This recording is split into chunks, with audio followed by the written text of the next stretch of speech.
We have some hand raises. Sir, do they have access to chat? That's what I'm asking. Rohit, are these candidates able to chat? Chat is disabled.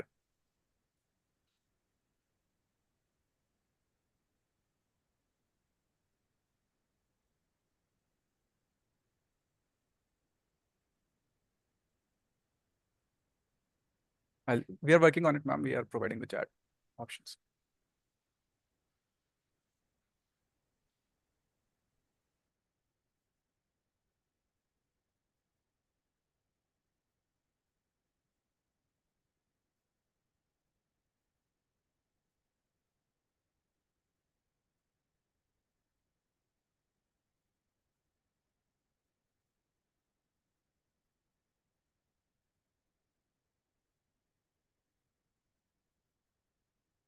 Candidates, I think the chat is enabled now. You can put in your messages.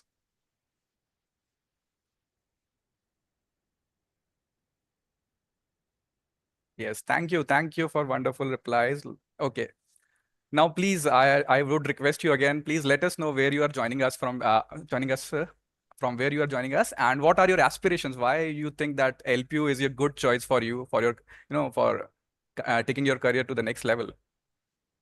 So we have started to receiving some reply. Utpal Kumar from Bihar. We have one person from Qatar. Your username is window 10, the person from Qatar. Can you tell us your name also? Ravneet is from Ludhiana. Saurav is from Nagpur.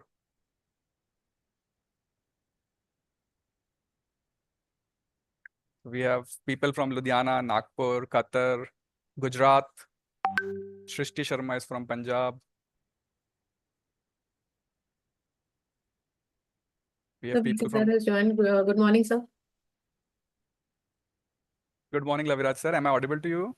Yeah. Good morning. Good morning, everybody. Good morning. Am I audible? Yes, sir. Yes, sir. You're audible. Good morning, everybody. Good morning, sir.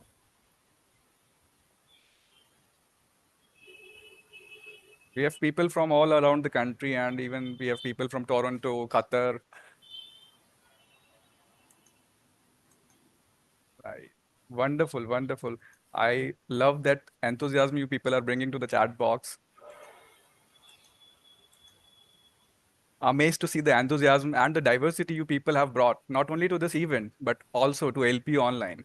Welcome to the journey of knowledge, growth, and endless possibilities. I'm absolutely thrilled and welcome you all to the lovely Professional University online induction program. My name is Arpit Thakur, and I'm honored to be your host for this induction event. First and foremost, let me extend my heartfelt congratulations to all of you for boarding this exciting journey of higher education. You have chosen a university that is not only committed to your academic excellence, but also to your personal and professional growth. As we begin this induction program, I would like to highlight a few key points that will help to make the most of your time in today's event. Our esteemed speakers, who have also been our guiding lights and our foundation pavers for the Center for Distance and Online Education, they are going to introduce you to various modules that are going to make your online learning a seamless. Towards the end of this event, we are going to take some frequently asked questions as put forward by our learners so that we can make the whole purpose of today's gathering a successful event. Right. So sharing this whole structure of this event, I'll move towards the first esteemed speaker of the day. I want to shed some light on the first speaker. Please welcome Dr. Monica Gulati. Dr. Monica Gulati has been with LPU since very beginning. That's right. She has witnessed LPU's amazing growth firsthand. Not only she is an exceptional academician, but also she is a leader in research. Today, Dr. Monica will share fascinating story of LPU, its humble beginning and its milestones with all the freshmen. Get ready to be inspired. Dr. Monica Gulati, over to you, ma'am. Thank you, Arpit, and good morning to all the new members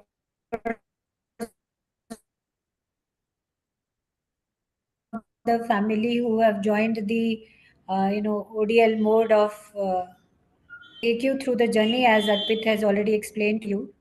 Just give me a moment.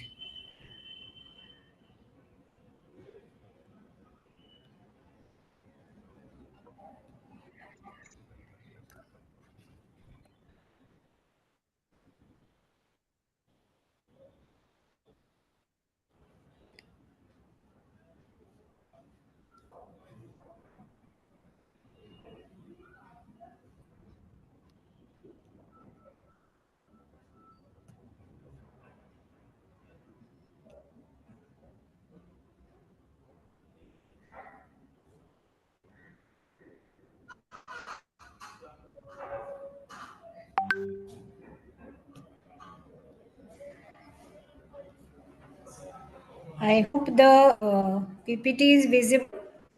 Not, ma'am, not yet.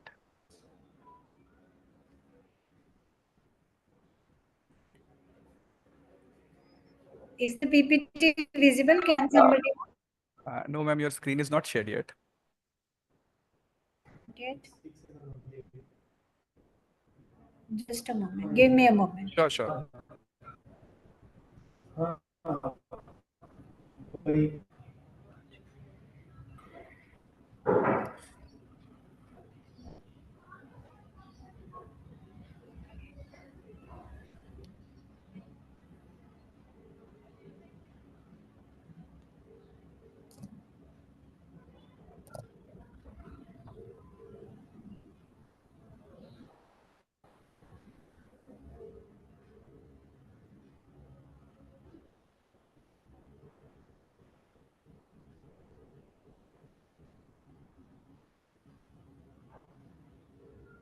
Can I share it?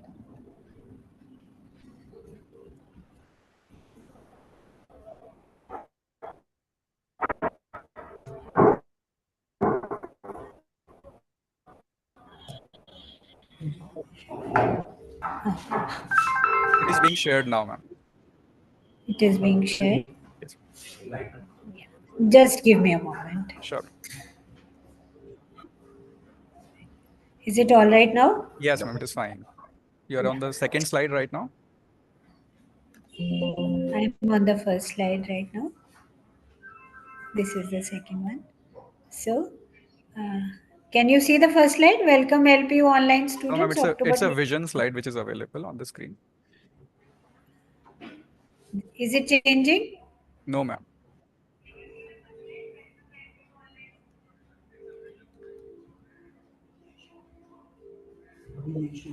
Change नहीं ना हुई? Change नहीं हुई. First like पे चले जाओ तो time लेगा मे बी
ये आ रही है? Yes, ma'am, it is now moving.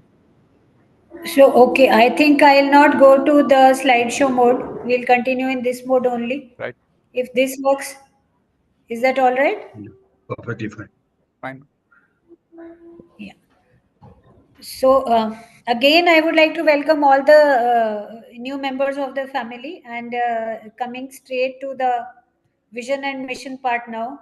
So, dear friends, as you all know, LPU is already an established premier academic institute, which is well recognized at international level, at global level, which we can, see by looking at the places which Arpit has asked to which the various joinees belong. So you see, we basically believe in contribution towards the society, either in terms of industry or in terms of research, obviously teaching, learning, and then globalization, entrepreneurship, and leadership all included. How do we achieve this is the various missions that we have.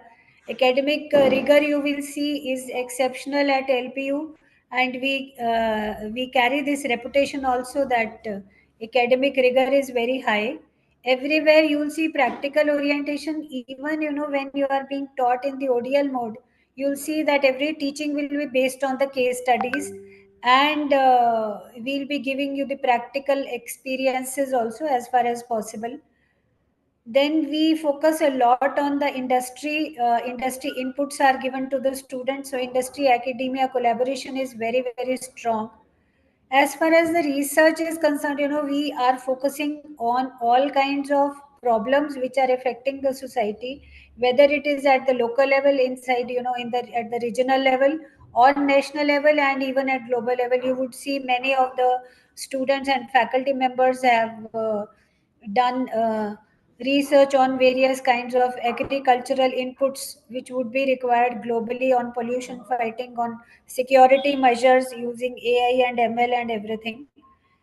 And we make sure that the students, who are there with us, they become lifelong learners.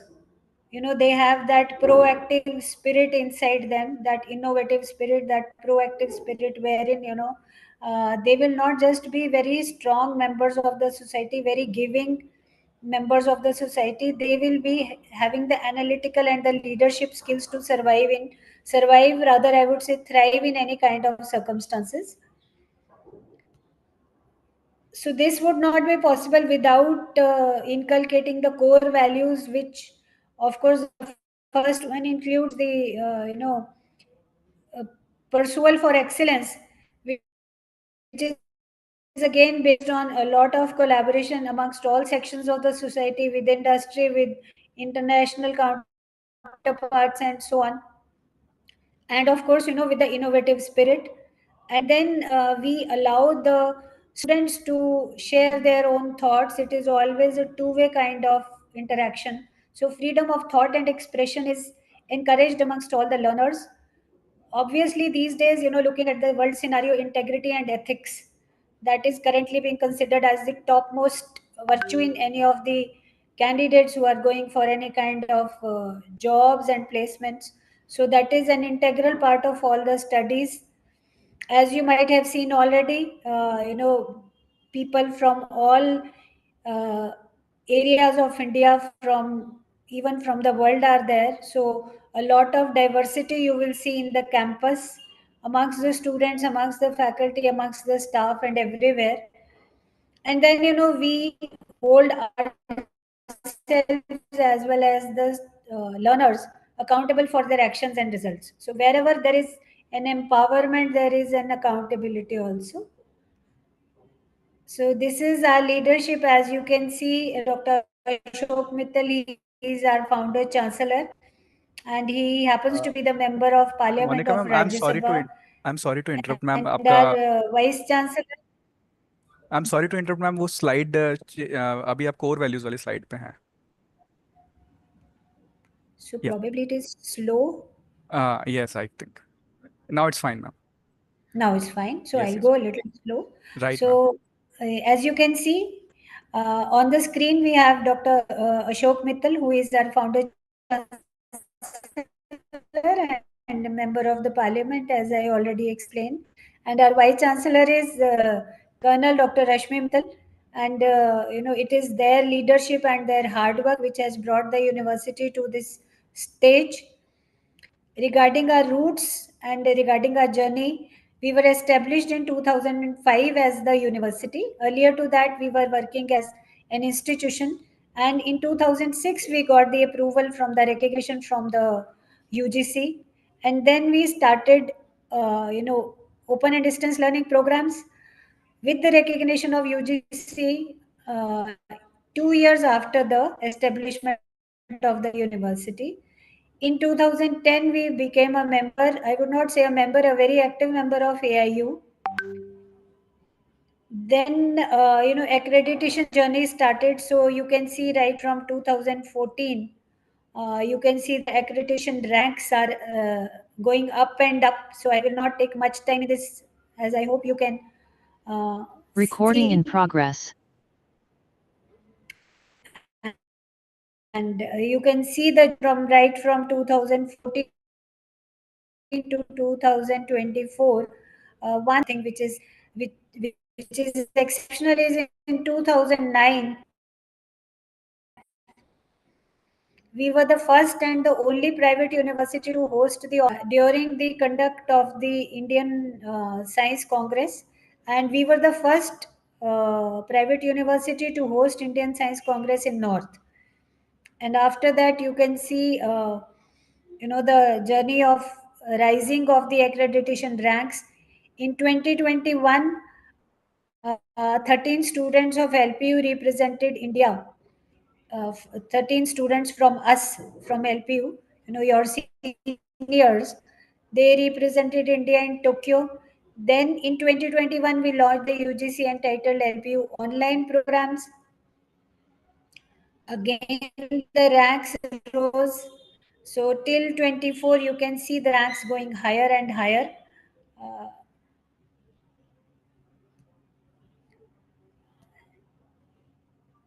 You can take pride in the fact that LPU is ranked among the top 10 universities in India, not by any Indian ranking, but the World University rankings of Times Higher Education. As far as the Indian government rankings are concerned, the Ministry of Education, Government of India, has ranked LPU at the rank of 27 amongst all the private and government universities.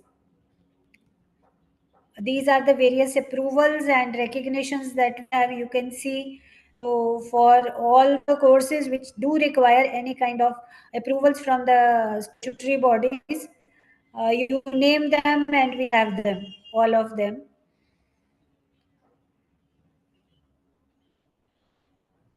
You can see we have UGC. I've already shared with the UGC for this distance education. For architecture, we have COA. For pharmacy, we have PCI. For law, we have BCI. For architecture, again, we have Institute of Town Planners and Punjab State Council of Agriculture Education for agriculture. We also have, Indian Council of Agriculture. Both CT specifically for ODL and online, we have the approvals, and we also have NBA, National Board of Accreditation approvals for certain engineering and management programs. So with this, I complete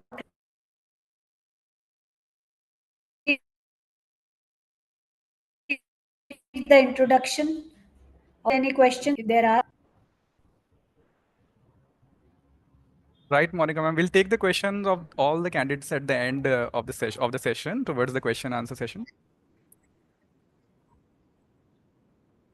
All right. Thank you. Thank you, Arpit. So candidates, students, you have heard from Dr. Monica Gulati. She is our esteemed registrar at Lovely Professional University.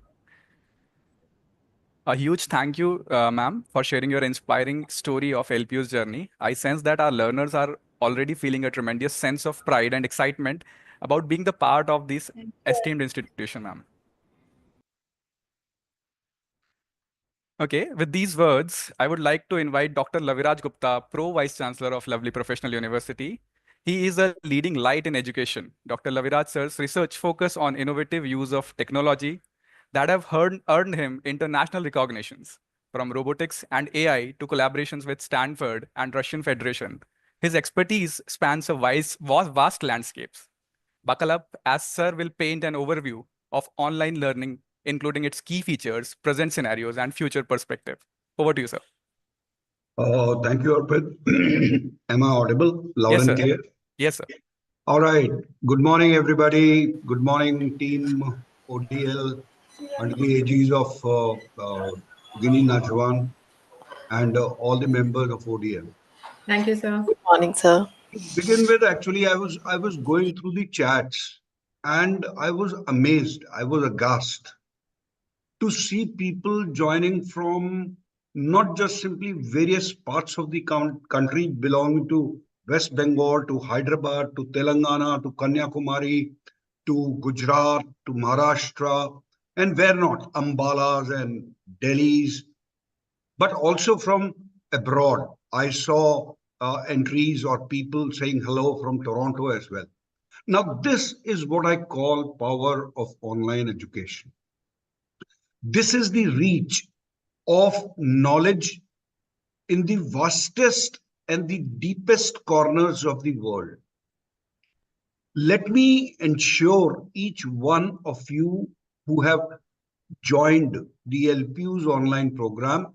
First of all, let me congratulate you that you have taken the decision to join the online education, because online education is going to prevail now to be the most preeminent and most prominent form of education in this world. I must congratulate you for your decision. Coming to the point, the online education is going to be the key, but it has to be built. Or my tips for all of you who are going to embark on a new journey of online learning would be three. The very first tip is that when you're doing an online education, nobody is watching you.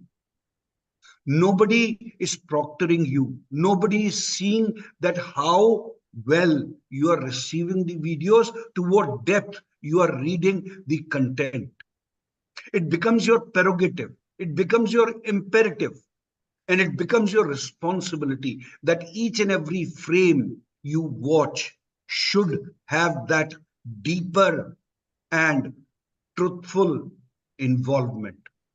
Each and every task, each and every case study, each and every practical which is given to you should be done meticulously, truthfully, and with the yearning of learning. See, when nobody is watching, if you are doing your task with utmost desire, then only you can harness, or then only you can ripen the best results out of it. The second tip is, don't restrict yourself.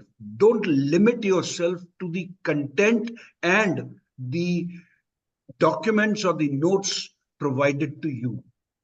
Scope out, reach out for the same module, for the same concept at various locations, so that you just simply do not have just the perspective of one form of concept, but you have perspectives and ideations from various other aspects also. That will give you an opportunity of grand learning. The third and the most important aspect of online education is that it gives you wings.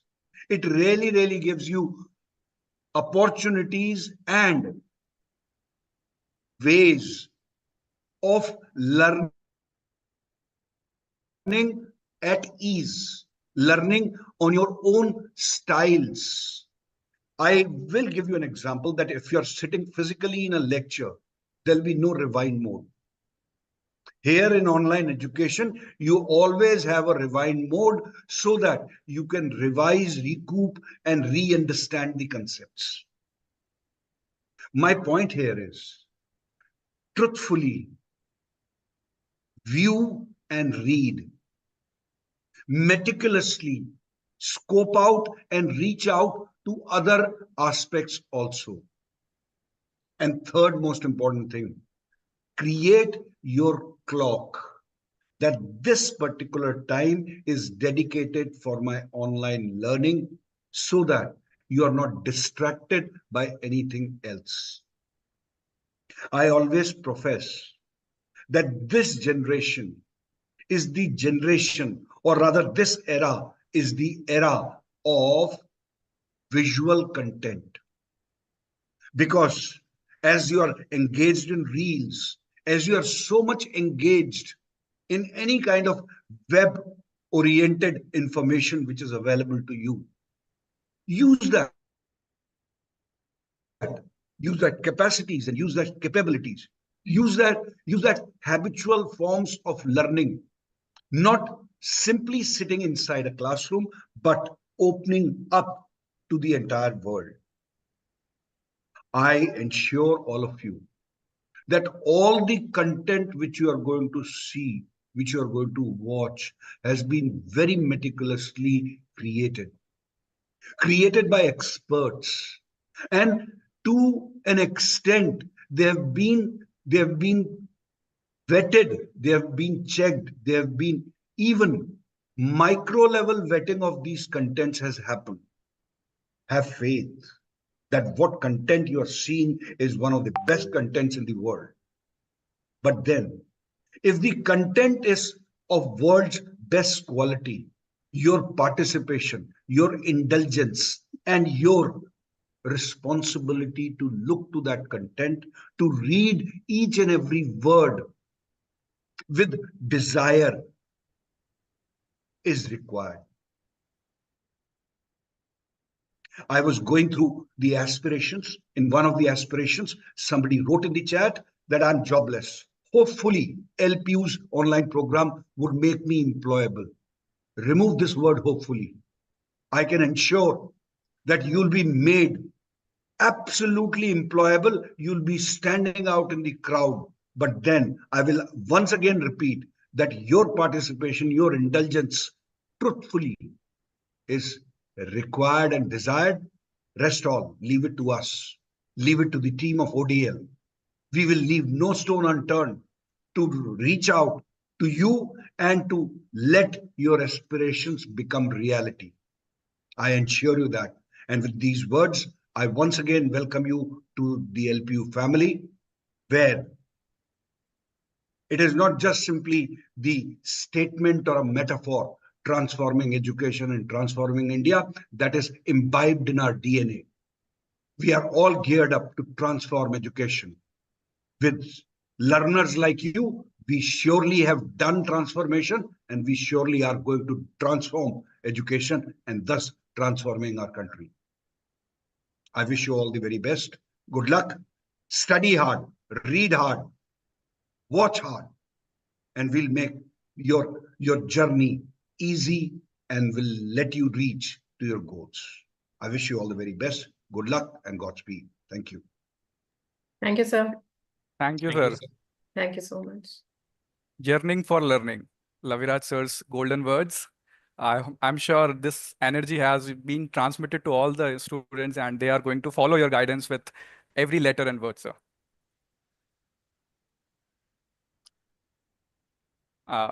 Let's give a warm welcome to our next distinguished speaker, Dr. Pavitr Prakash Singh, sir.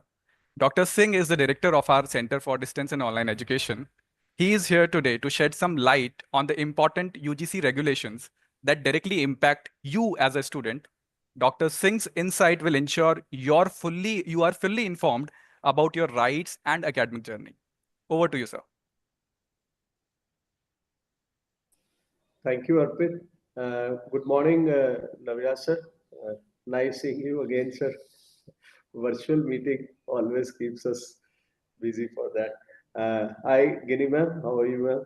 Good morning, sir. All well, sir. Thank you. All the dignitaries on virtual platforms.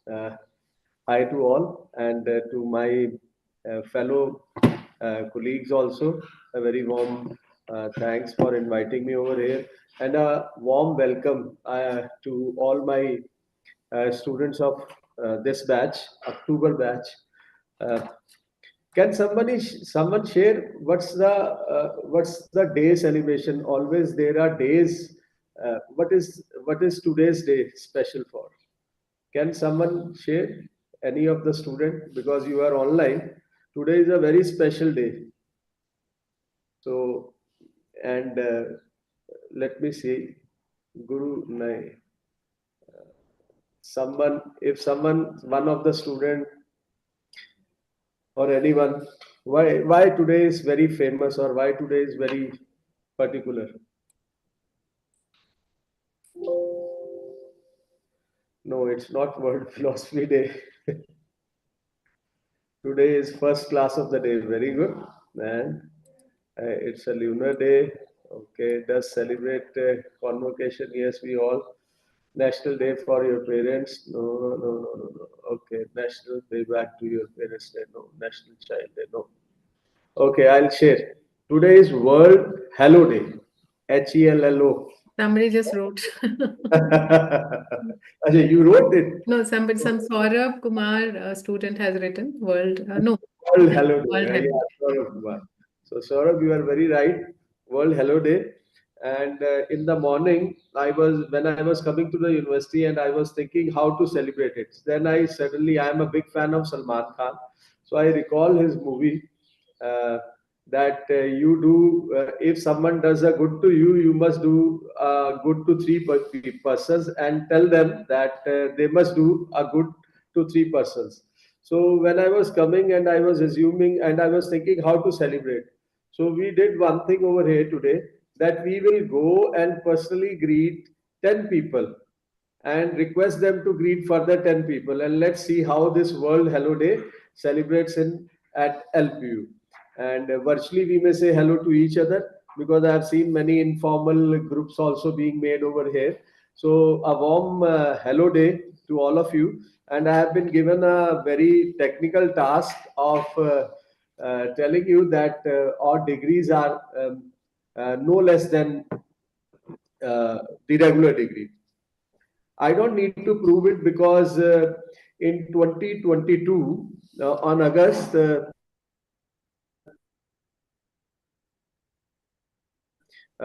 there was a UGC letter which says that UGC notice has been given world around that equivalence of degrees obtained through ODL and online. So both ODL, that means the distance, and online mode, they are equivalent to conventional degree. Always when we were studying, we were given a thought of, okay, if we are from a distance education, online so had come in last 6-7 years. COVID has been a blessing for online programs. We people, when we were sitting at home and doing nothing kind of a thing, so online programs came up like anything. And we also started in 2021 with only around 150 kind of a student, and today we are around 4,500 kind of a student. So that's an enormous journey we have traveled over a period of time.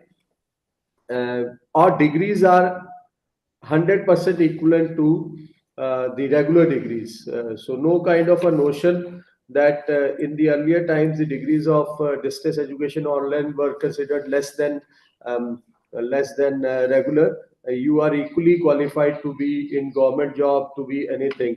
Now the best part why I'm referring over here, I'll mention 1 or 2 points over here. Our degrees are recognized not only by I'll show you the screen if you allow me for a second, because that will help you out in a better way. Just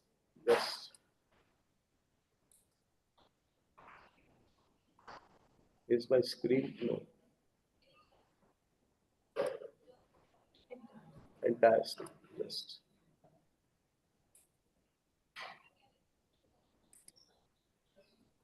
I wish to show you this. Hope this is visible. Ginny ma'am, can you please tell me?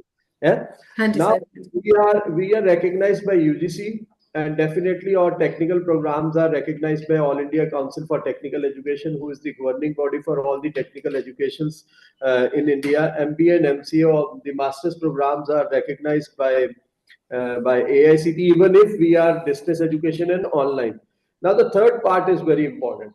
Now we are seeing a world around trend of coming reverse migration or migration towards Canada. People are going over there or something like that, and we have always been seeing that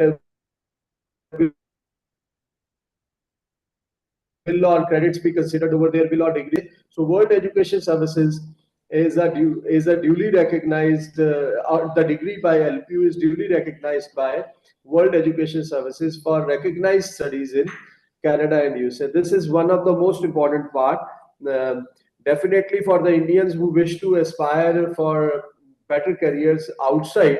I'm not saying India do not have a career in India, but people have different aspirations. So people do online courses for certain reasons.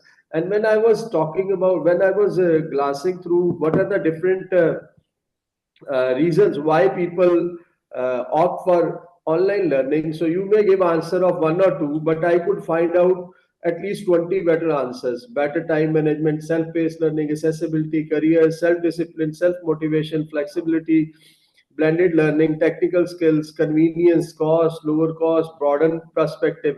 Now, broaden perspective is when my mentor Lavira sir, always when I interact with Lavira sir or Dr. Sanjay Bodhi, he always tell us the importance of reading newspapers. So that's the one point which I wish to bring home along with the other points, that you must bring in a habit of reading newspapers daily. Newspapers always keep you updated with the knowledge of world around, what is happening. About Center of Distance and Online Education CDO, we are situated at Block 29 in campus. You are always welcome. We are offering programs in distance and online. 29 and 30 is the block. Students walk-in window is situated in 32 block. Our buildings are given names. So we are having a 32 block, which is just near or opposite to at the back of 30 block. Room number 102 is the basement. Second room in the basement 102. You can go over there. We offer many courses in LPU online mode, starting from MBA, which have 9 specialization, having a bandwidth or wavelength of starting from the traditional courses to digital marketing kind of a thing, from marketing to a digital kind of a thing. Then we have a MCA where 5 specialization are there. You can offer, you can go into networking, software, hardware, wherever you wish to. MSc Mathematics we have. MSc Economics we have, MCom we have, MA English we have. People who have aspirations of becoming the politicians, or have certain kind of aspirations to move into bureaucratic or diplomatic channels or careers. So MA Political Science is a avenue, is an option for them. People who always wish to enrich themselves with the rich legacy of or literature or history. MA History is an option for us. MA Sociology, people who have good options of studying how the societies work, how the world has evolved over a process of time. MA Sociology is a point. BBA, Bachelor of Business Administration, people who wish to join business cycles must opt for Bachelor of Business Administration. BCA, Bachelor of Computer Applications, BA, Bachelor of Arts.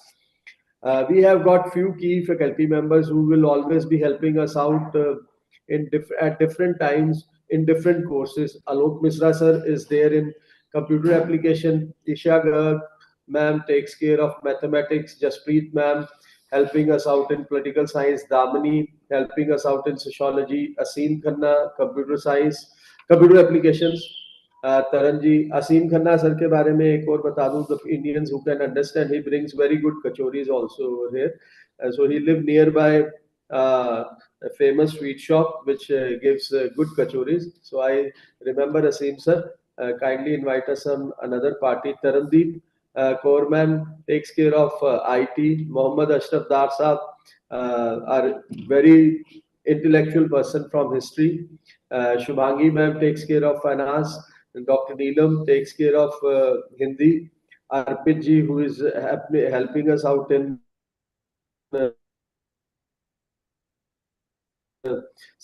as the master of the side of this computer application. Sumit ji takes care of management. Mandeep ma'am takes care of human resources. These are few key faculty members who will be there during your journey of study over here.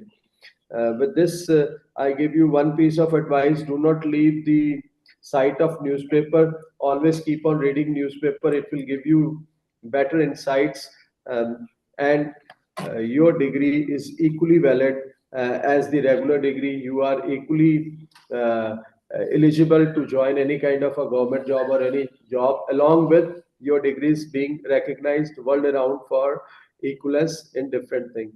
With this, I take rest over here. Thank you, Arpit. You have been a nice host. आपके you, sir. Colour बड़ा sir. Thank you Thank Guinea you, sir. Ma'am Thank you. Thank you, sir. Thank you, sir. Thank you, Pavitra Prakash sir, for sharing such a critical information with all our students, so that they can have more confidence and more, passion regarding the learning in online environment.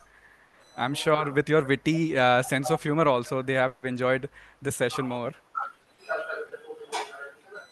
Students, I have shared a message on the chat box where you can mark your presence for this event. So please use that link to mark your attendance.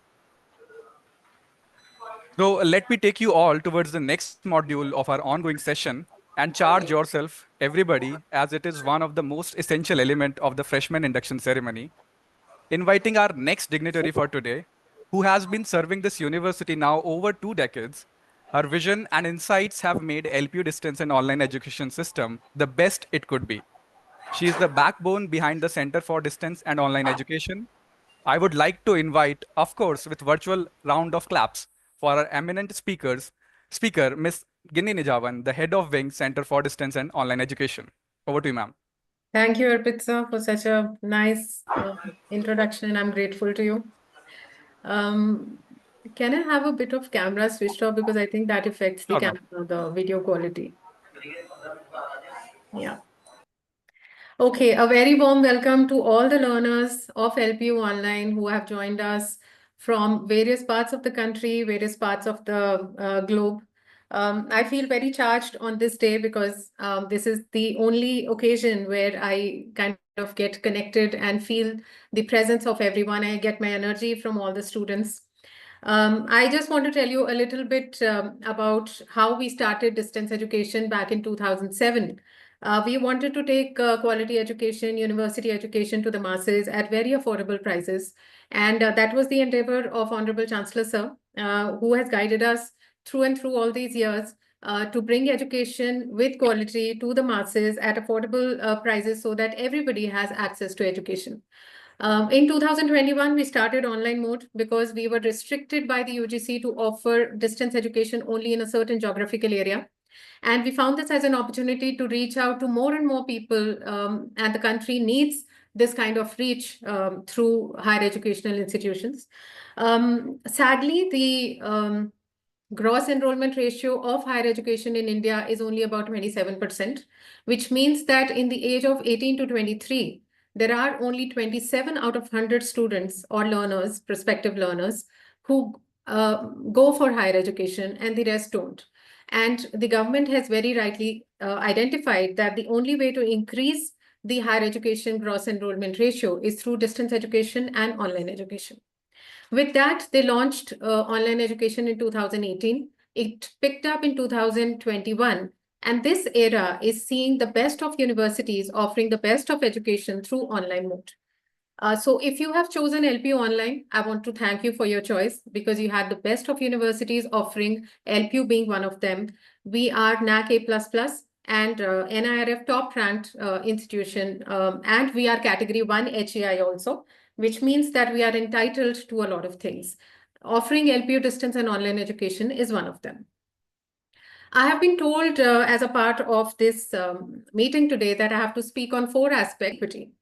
Now, when we offer you the same degree online, we bring to you the same curriculum, same faculty members to your doorstep, to your computer screens or to your mobile screens. We also expect that we get the equity from your side. By this, I mean is that if I tell you all that, this degree is not equivalent or not as valid to an on-campus degree, would you still do it? I'm asking a question. So if someone feels that they want to answer, can you please type in? If I tell you that this degree is not valid, this degree is not equal to the regular degree, or is not as equally recognized, would you still do it? No, you would not do it. But then, are you ready to put in the same kind of effort that a student on campus does? There is someone who gave a very unique answer that yes, for the learning you would still do it. Kudos to that. But what I intend to say here is that if you want equality, the degree is just a piece of paper if the effort hasn't been put to the right extent, even by a student on campus. So if you want your degree to be equal, then you have to put that amount of effort to your learning and your commitment to whatever you have enrolled for. Second is accessibility. We at LPU are very unique that way. We offer same facilities to all the learners across all modes of education. We are offering education in 3 modes: distance, online, and regular. So whatever access the students on campus have, the same accesses are available to all the learners. So if you want to access education through LMS, you want to reach out to the faculty or to anybody in the campus, you have all the rights and the means to do it.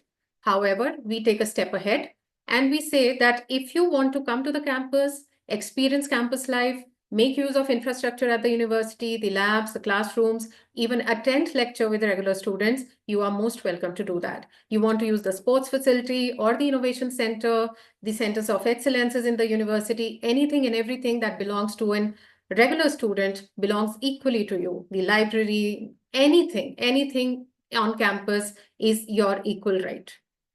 Flexibility. Now, flexibility is something that I always feel brings in a lot of distraction and indiscipline too.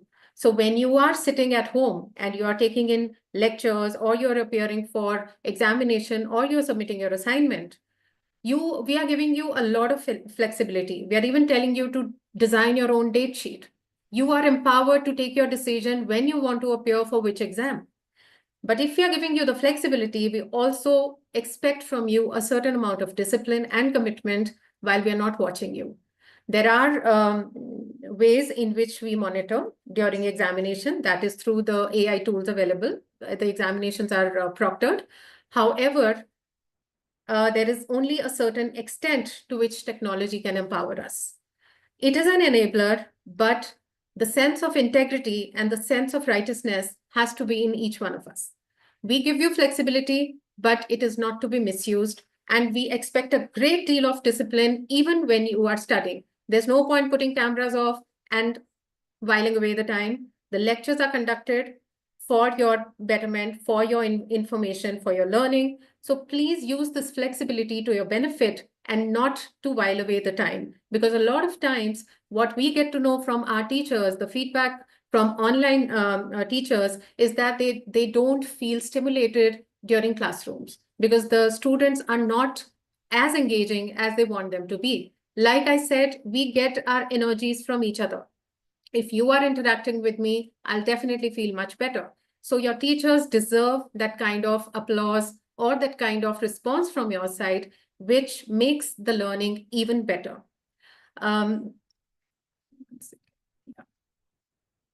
Yeah. And the last one is quality. As I again would like to insist that if you want the degree to be credible and if you want the degree to have equal weightage, if you want quality in your education delivery from our side, we will try our best. We are trying our best. However, we need your commitment and dedication so that we build this online education system to be a credible one. Also, I want to tell you one more thing that a lot of you are looking for jobs. Some of you are already working. I think about 40% of the audience here today is working and 60% is not working. You are probably taking a break in your career or are looking for a better opportunity or are a fresher. I want to take this opportunity to tell you that LPU is open to applications from your side. We are open to hiring. And if any of you feel that you fit the job descriptions that are available on the website, please send us your applications. Also, if you want to directly get in touch with me for joining at LPU or for giving any kind of feedback, my email ID is nijhavangini@gmail.com. That's my personal email ID that I'm sharing. You can reach out to me anytime. I want to take this opportunity to request you and ask you to embrace a few things. One thing is embrace knowledge. If you've enrolled for an online degree, that means you somewhere do have an understanding that how it's important to upgrade, upskill, educate yourself. The only way to attain a certain position or stature in your life is through education, skill acquirement. which comes with a lot of effort from your side. If you have taken a step towards educating yourself by enrolling in a program, now focus on skill acquirement. It's often said that, for example, people say that, that certain doctor, for 5 minutes of his time, he charges 1,000 rupees or 500 rupees, any amount. It's not 5 minutes he's charging you for. He's charging you for the years of learning and perseverance that he has put in getting that skill that he's boasting of today, and why he's bringing people to his doorstep. Be knowledgeable, and that's the only way to be successful in life. Second thing, embrace challenges. No journey is easy. There are no free lunches. Nobody is going to push you up the success ladder without you putting in the hard work for it. By embracing challenges, what I'm trying to say is that the harder your journey is, the better success you're going to get. So don't get bogged down by challenges. The more challenging your journey is, that means you're on the right path. Embrace curiosity, ask questions. One very good way in which we learn is when we sharpen our minds and we don't shut down our ideas, when we are in a mood of, that curiosity is rising in our minds. We want answers to some questions. Sometimes we are too scared to ask. So I want you to develop a sense of confidence while asking questions, whether you are amongst your friends, your peers at office, or in a classroom setting. Please ask questions and embrace curiosity, because it's one of the most beautiful things of human character that one can have. Embrace diversity. There are a lot of diversity that we are providing through our platforms. As you have seen, you'll have students from across the country and the globe.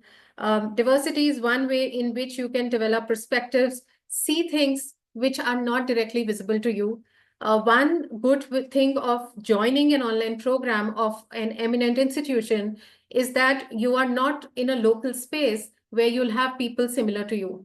You have to constantly be amongst people who are not like you. And this is a platform through which you can have that access. And the most important thing that I want to say is embrace discomfort. Now, can someone tell me, what do you think I'm saying or intending to say when I say that embrace discomfort? What is discomfort?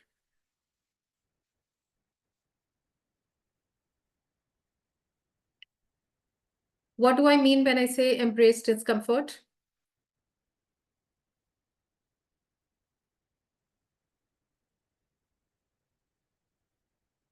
Okay, so when I say embrace discomfort, I want you to step out of your comfort zones.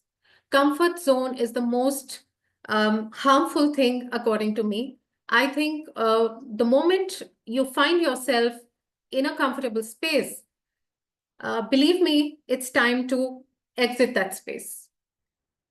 Yes, exactly. I'm getting a lot of people writing in, jump out of your comfort zone. Yes, this is exactly what I wanted to say. The moment you feel that you're too comfortable somewhere, that means your learning is going to stop. If you think you have mastered a skill, leave that and move ahead. Develop different perspectives to further sharpen that skill. When you are uncomfortable in somebody's presence, be it a teacher, be it a peer, be it a colleague, or be it any neighbor or friend, not that someone is belittling you or demeaning you, but when you feel that, okay, meeting this person is not comfortable because he's too knowledgeable, because he's too ambitious, because he makes me feel I've done nothing in life, be with that person. Ultimately, I always say this, that you are the average of 5 people you spend your time with. Look around and see who are those 5 people you're spending your time with. And we often say that Sangati ka asar, you are who you're with. A lamb growing up with lions is going to grow up having traits of lion. A lion growing up with lambs is going to have traits of a lamb. Just by birth, just by virtue of your being born in a certain breed, will not guarantee that you grow up to be a ferocious person or a leader or an achiever or somebody who's super ambitious. You have to be in the company of people who constantly stimulate you and constantly discomfort you. So anytime you feel that, okay, this person is too knowledgeable for me, this person is too competent for me, throw yourself in the company of that person. There are people who help us a lot in our journeys, and there are people who do not help us in our journeys. Be thankful to people who didn't help you, because you are going to benefit more from them than from the people who helped you. And one last thing, never let any rejection or failure think that you cannot do something. You develop your own podcast or your reel or anything. I'm talking in a language that works today. You do something for the first time and it may not be good. And you may receive very honest, critical feedback from somebody that somebody will say that, oh, you're not meant for this. Don't give up. Take feedback. There are very few people who give you honest feedback. Treasure those people who give you honest feedback. There are people who will tell you, wow, and then laugh behind your back. Treasure and identify those people who give you good critical feedback, but at the same time, do not let go of something that you put your hands on to try something. I'll give you some examples. You know J.K. Rowling? Do you know J.K. Rowling? Anyone? J.K. Rowling is the author of, she's a very famous person, Harry Potter series. Has everyone heard about the Harry Potter series? Yeah. You know, she was rejected by 12 publishers. She was rejected by 12 publishers. Her writings were rejected before someone accepted, and she became the best-selling author. I mean, the enormous one that she is today. Michael Jordan. Who's Michael Jordan? The world-famous basketball player. He was not selected in his college basketball team. Oprah Winfrey, the most renowned speaker and host. She was told she's unfit for television.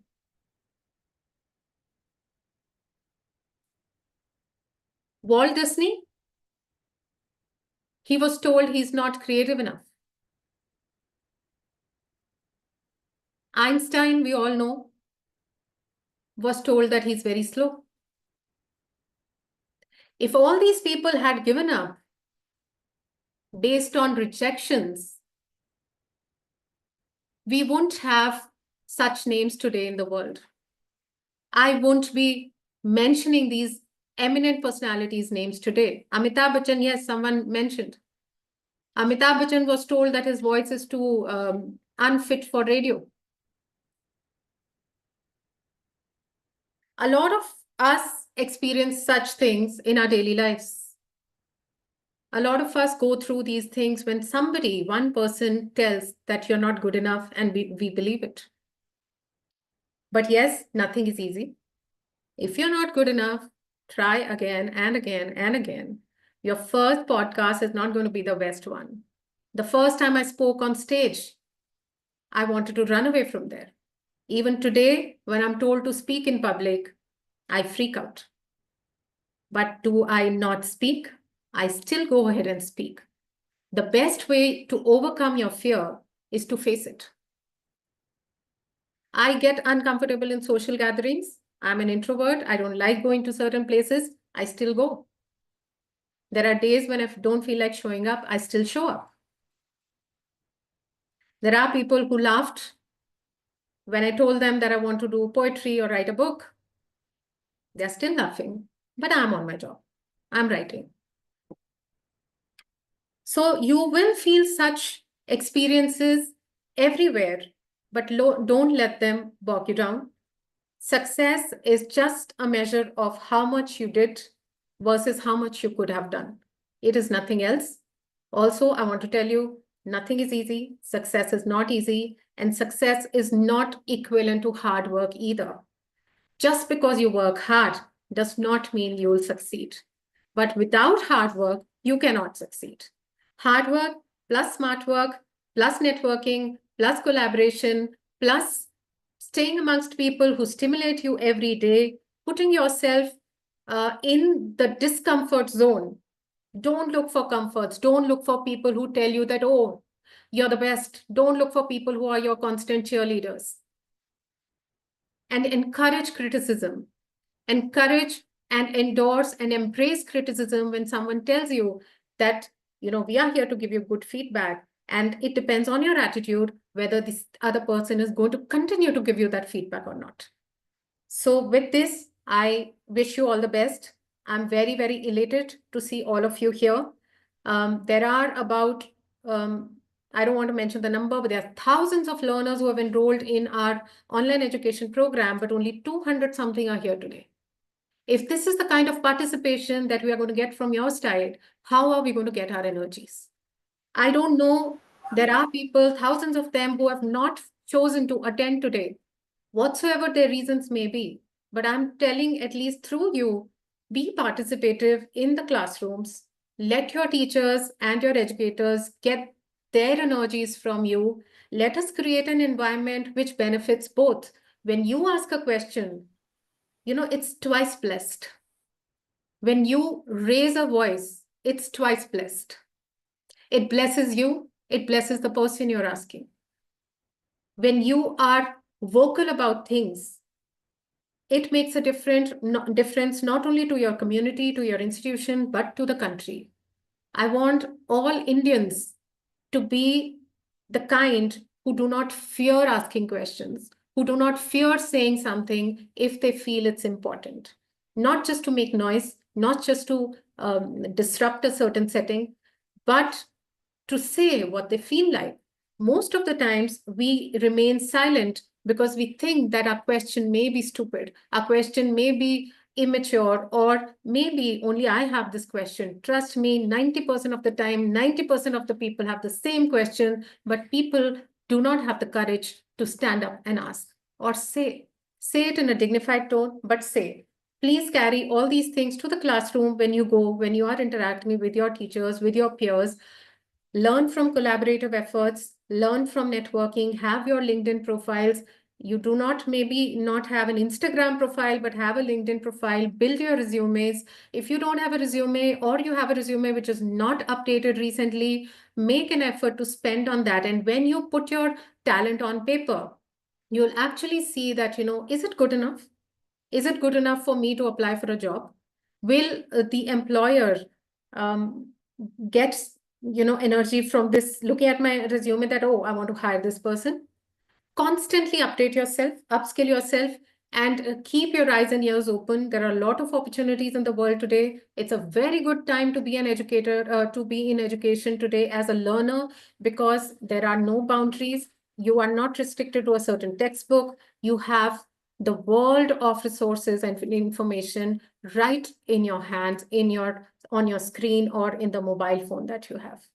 So benefit from all of that. Stay disciplined while at home, and all the best. Thank you so much. Thank you so much, ma'am. Thank you, ma'am. Thank you. Thank you so much, ma'am, for your enlightening words. The thoughts you have put in. I think the most important takeaway from the words that you have said is the degree is definitely at par, but we would love our students to put equally at par efforts to complete this degree or to complete their journey. I'm sure everything ma'am has said must have been a source of encouragement, and now you are charged up to reach the heights of sky and beyond. Thank you, Apurva. So our next module is academic orientation and evaluation mechanism. I like to invite the professor and director of SICA of the Center for Distance and Online Education, Dr. Kulvinder Pal, sir. Over to you, sir. Thank you, Arpit, sir. I hope I'm audible. Yes, sir. Right. So good morning to all the dignitaries, and a warm welcome to all our LPU online students to this induction session. Hello also on World Hello Day, and Namaskar. I'll add Namaskar also. So welcome to this induction session. So after the insightful and inspiring sessions by our dignitaries, let's delve deeper into the various systems and processes of LPU online. So in these modules, we will be orienting you about the academic and evaluation system, the academic delivery, the usage of and learning management system and mobile app, which platform we use for conducting of our exam and conducting our virtual classes, our student support services and placement services, followed by an Q&A session taking up your queries. So we start with academic and evaluation system. So let me share my screen with you.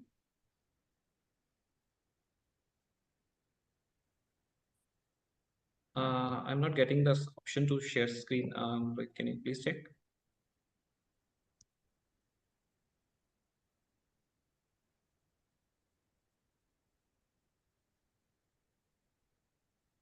Rohit, are you there?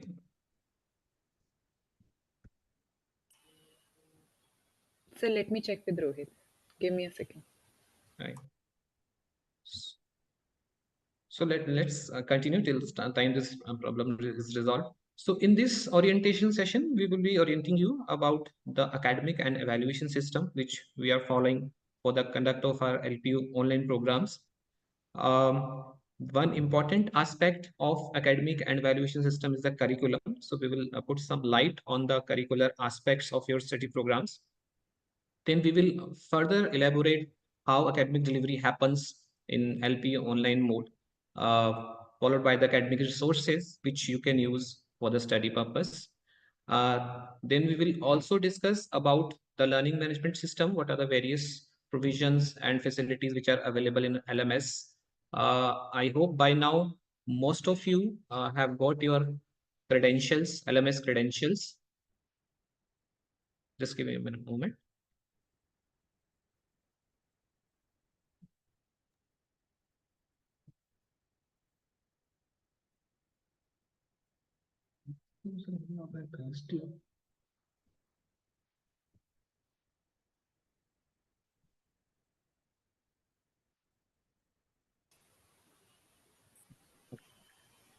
Meanwhile, sir is setting up with his screen. I would request all the students to mark their attendance using the link shared with all of you.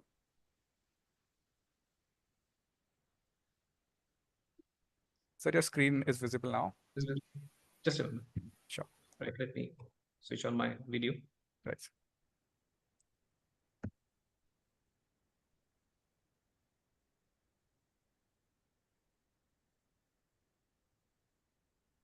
So is the screen visible now? Yes, sir, it is visible. Okay, fine.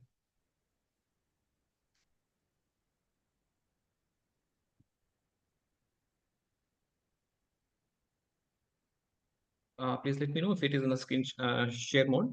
Yes, sir, it is on this full screen mode. Okay, full screen. Okay, right.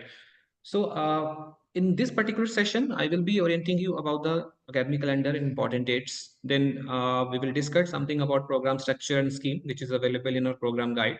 And there would be a brief overview of our evaluation and examination mechanism. So let's start with the important dates. These are the few dates which I have extracted from the important dates which are available on your LMS. You can access these important dates in detail through your LMS login. These are also available on our website. I hope you know the URL of our website. It is very simple to remember, lpuonline.com. Just go to the footer section of your website and there you will find the link to important dates, and you can find the important dates by following that link. So here I've put important dates related to three aspects which are time bound. First is the live virtual classes. When are we going to start the live virtual classes for our third batch of new students?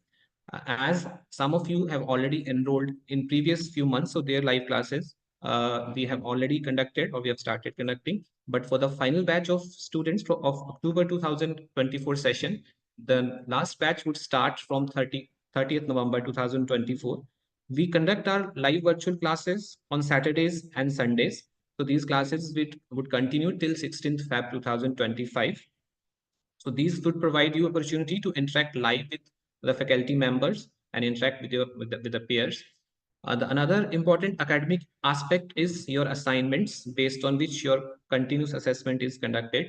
So most probably you will be getting your assignments through LMS by 26 December 2024. You need to keep on checking your LMS announcements for the exact dates, but most probably you'll be getting your assignments around these dates. The last date to submit the assignments would also be reflected in your respective LMS logins. So just keep tab on the date which is reflecting in your respective LMS login and submit your assignments. by the last date. Before the last date, I would rather suggest you, because at the end moment there could be certain technical issues or the internet problem. Sometimes and anything could happen. So we advise you to submit your assignment well in advance. Then there are certain dates related to your end term or end semester examination, which are conducted after you complete your semester. So we have a very flexible provision for our students through which they can draw their own date sheet. So this interface would be opened through your LMS login by 20th January 2025, and you will be getting around 10 days to select the dates and slot of your choice for the various courses in which you are enrolled. So by choosing the time and dates of your choice, you can draw your own date sheet. Those students who would not avail this provision, their date sheet would be automatically generated, and the final date of date sheet would be published through your LMS by 10th of February, and your end semester examination would commence from 20th February 2025. Again, I suggest you to keep on checking your LMS for the exact dates and exact schedules. Now, coming to the curriculum aspect, which is an important aspect, because what you are going to study in your academic journey, that is very crucial. So from where you can get this information, this is available in a very important resource which we call as program guide. This program guide contains details related to all the curricular aspect of your study program and how you can access your program guide. This is again available on our website as well as on a learning management system. So we have separate program guide for different programs. So MBA student can refer the program guides of MBA. Similarly, for MC student, we have a separate program guide. And what are the key elements which are there in program guide? It has got program structure, program scheme, and the course-wise detailed syllabus. Now, some of you might be aware of these terms. What is program structure? What is program scheme? But for others, I'll just make them familiarize with these terms. Now, what is program structure? This program structure is of MBA program, and I have extracted it from the program guide of MBA. So what does this program structure provides you? It provides you an overview of the different types of courses which you are going to study in your study program. Here you can see that the MBA program, it is divided into 4 terms. That means there are 4 semesters, and in each semester there are different kinds of courses which a student need to study. The first column pertaining to courses is related to the core courses. Means these are the courses which are related to your core domain areas. For example, here in case of MBA, all these courses are related to the core areas of management. So you can see that in the first semester of MBA program, there are 5 courses, and all the 5 courses they belong to core areas, and these are compulsory for all the students. So there is no choice in these core courses, and each course is of 4 credit. So total number of credits in first semester is 20. So you will be studying around content or around the course of worth 20 credits. In the second semester, again, you can see that there are 5 core courses. But in addition to core course, we also introduce one ability enhancement course. Now, this ability enhancement course is introduced to enhance the employability skills and your abilities related to your industry and your personality and professional enhancement. So, for example, in MBA program, we have included this communication for leaders course as an ability enhancement course. So in total, in second semester, MBA student would be studying 6 courses of total of 24 credits. So when you move to your third semester, then in addition to core areas, your discipline specific electives courses would also start. Now, what are discipline specific electives? In popular terms, these are called specialization courses. So for MBA, we have around 9 specializations. So the specializations which a student opt, he will be studying these courses related to that particular specialization areas. So these would be different for different students as per their choice.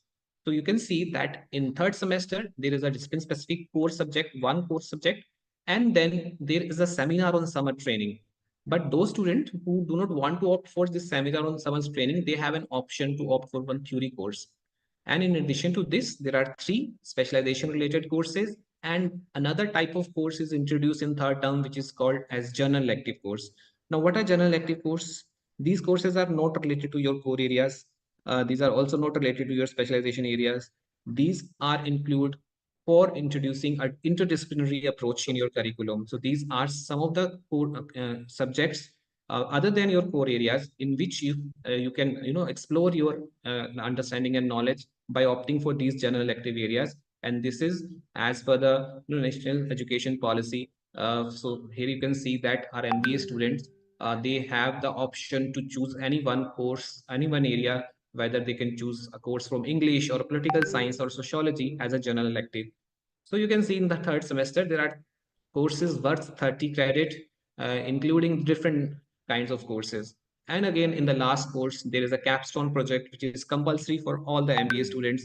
In addition to that, there are 3 specialization courses which a student would be studying as per the choice of their specialization area. And there is a 1 course related to general elective area. Suppose you have chosen a general elective area of English, then you will be studying a 1 course related to English in third semester as well as in the fourth semester.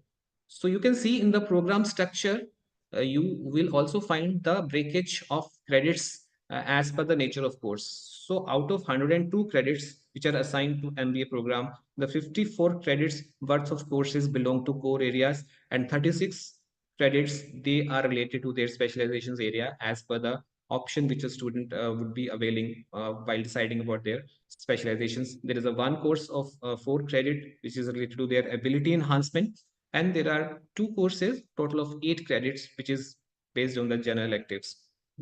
I hope you get some idea about the program structure. Now, just to show you the program guide, the other aspects which are covered in the program guide, I hope you are able to see the program guide of MBA program, which I'm showing on the screen. So here you can see that after the introduction part of MBA program, there is a program structure which I've just explained. And after the program structure, you can find the program scheme. Now, what is scheme? Scheme is just the enlisting of various courses along with their course code and course title and their weightages, which is given in the tabular form in your program guide. So here you can see in term 1 or semester 1 of MBA program, these 5 core courses a student needs to study. Their course code is also given, the course title is also given, the credits assigned to that particular course is also given, and their examination related weightage is also given. So in the term 1, because all of the courses are theory based, so the 70% weightage is for your performance in end term theory exam, and 30% would be based on your performance in your continuous assessment elements. So similarly, you can see that the detailing about different courses of all the semesters are reflected here in the program scheme. And this program guide will also give you an overview of various kinds of electives baskets which are available. So if you are choosing marketing as a specialization course or discipline specific electives, so these are the 3 courses which you'll be studying in term 3 or 4. Similarly, for all the specialization courses, their details are also reflected.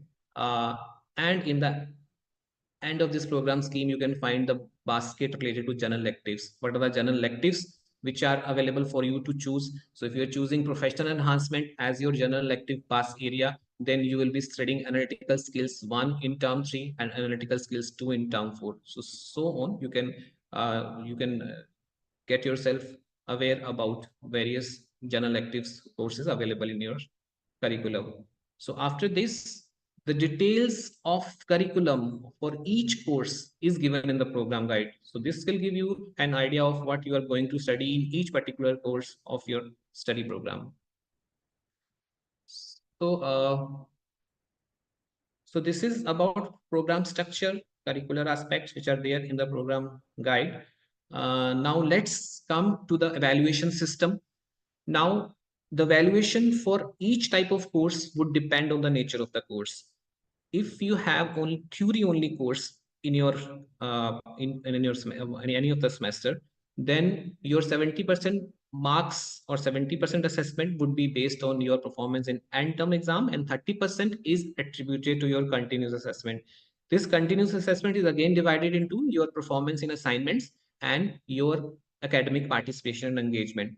So 20% weightage is based on the assignments which you'll be submitting through your LMS, and the 10% weightage is how much engagement you are showing by participating in various academic activities.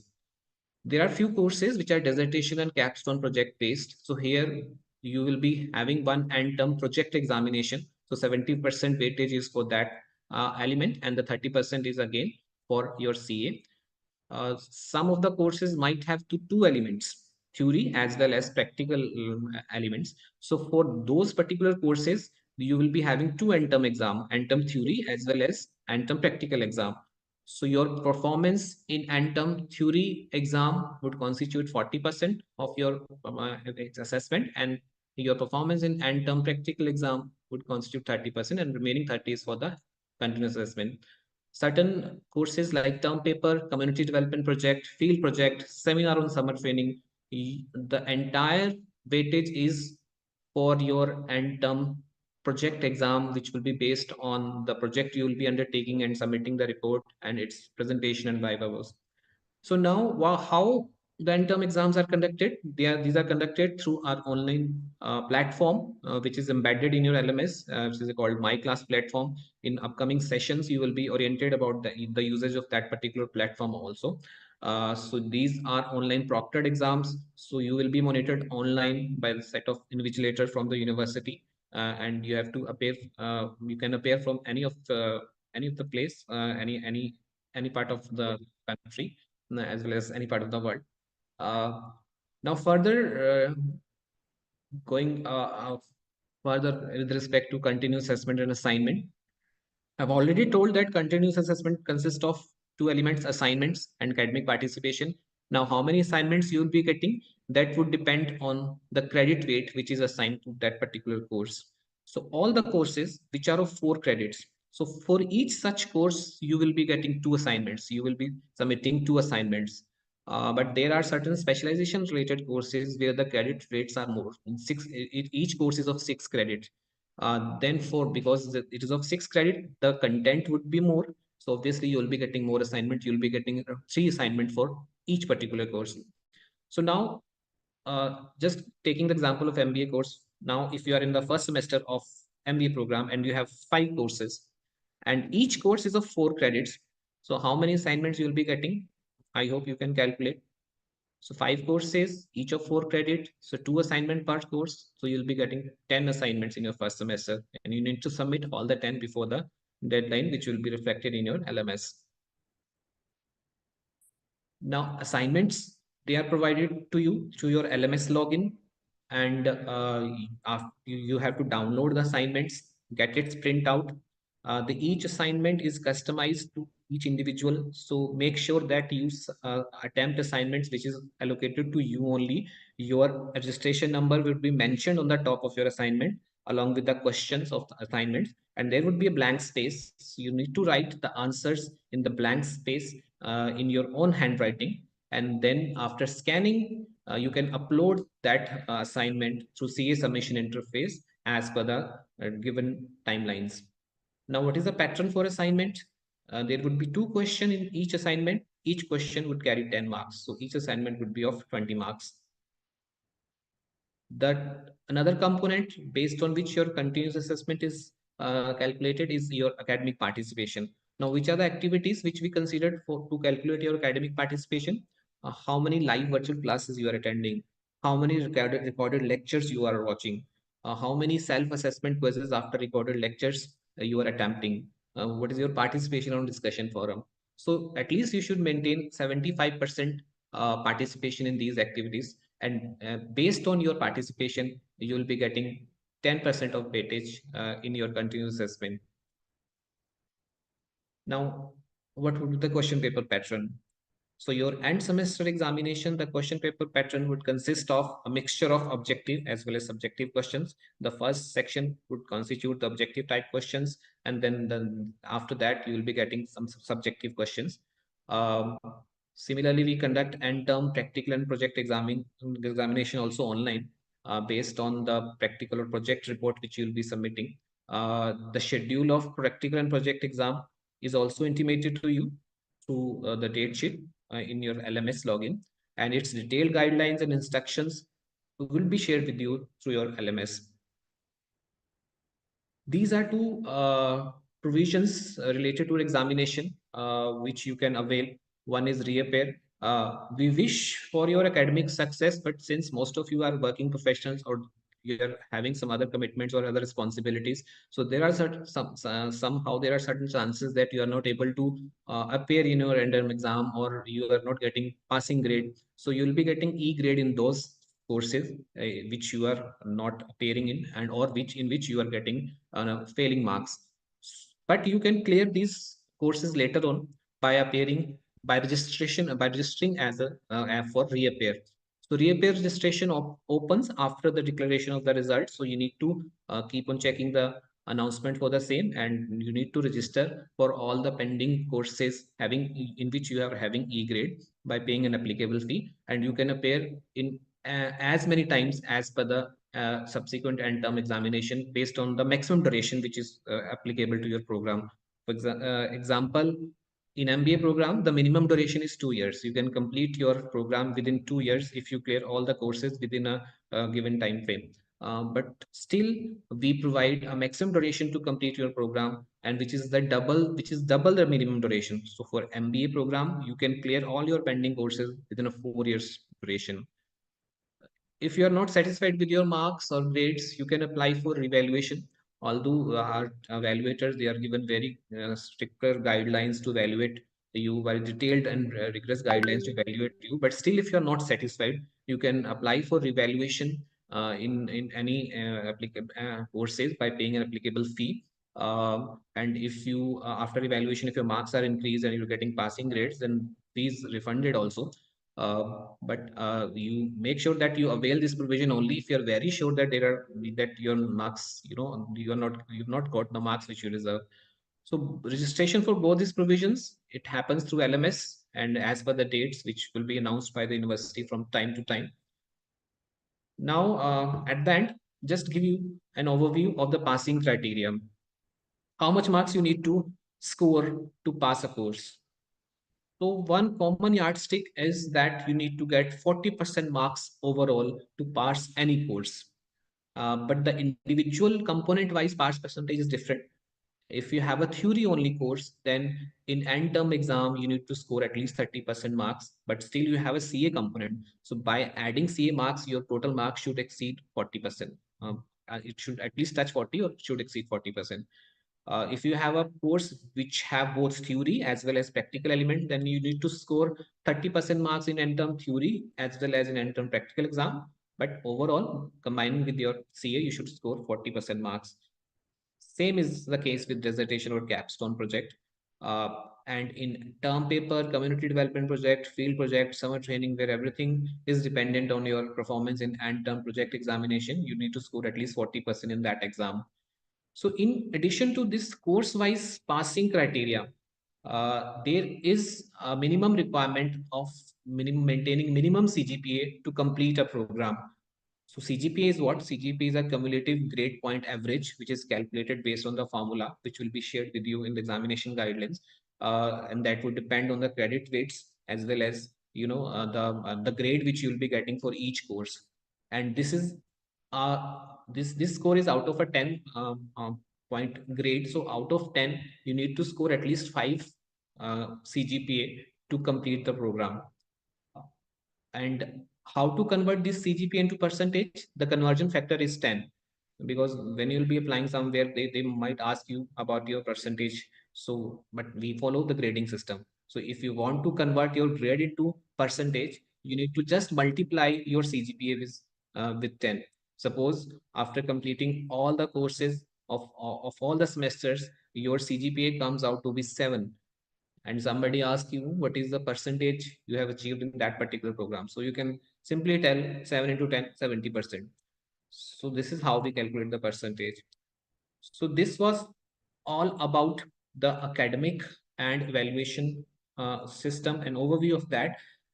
In coming sessions, you will be oriented about the academic delivery and other aspects related to academics as well as examination. And for that, I request Asim Khanna sir to continue with this academic module by explaining the academic delivery and academic resources. And thank you. And my best wishes are video for all our freshly enrolled LP online students. God bless. Thank you.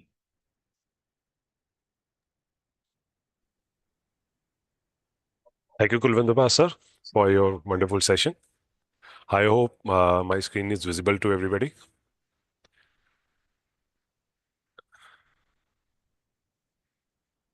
Is my screen visible, Arpit sir? I'm audible?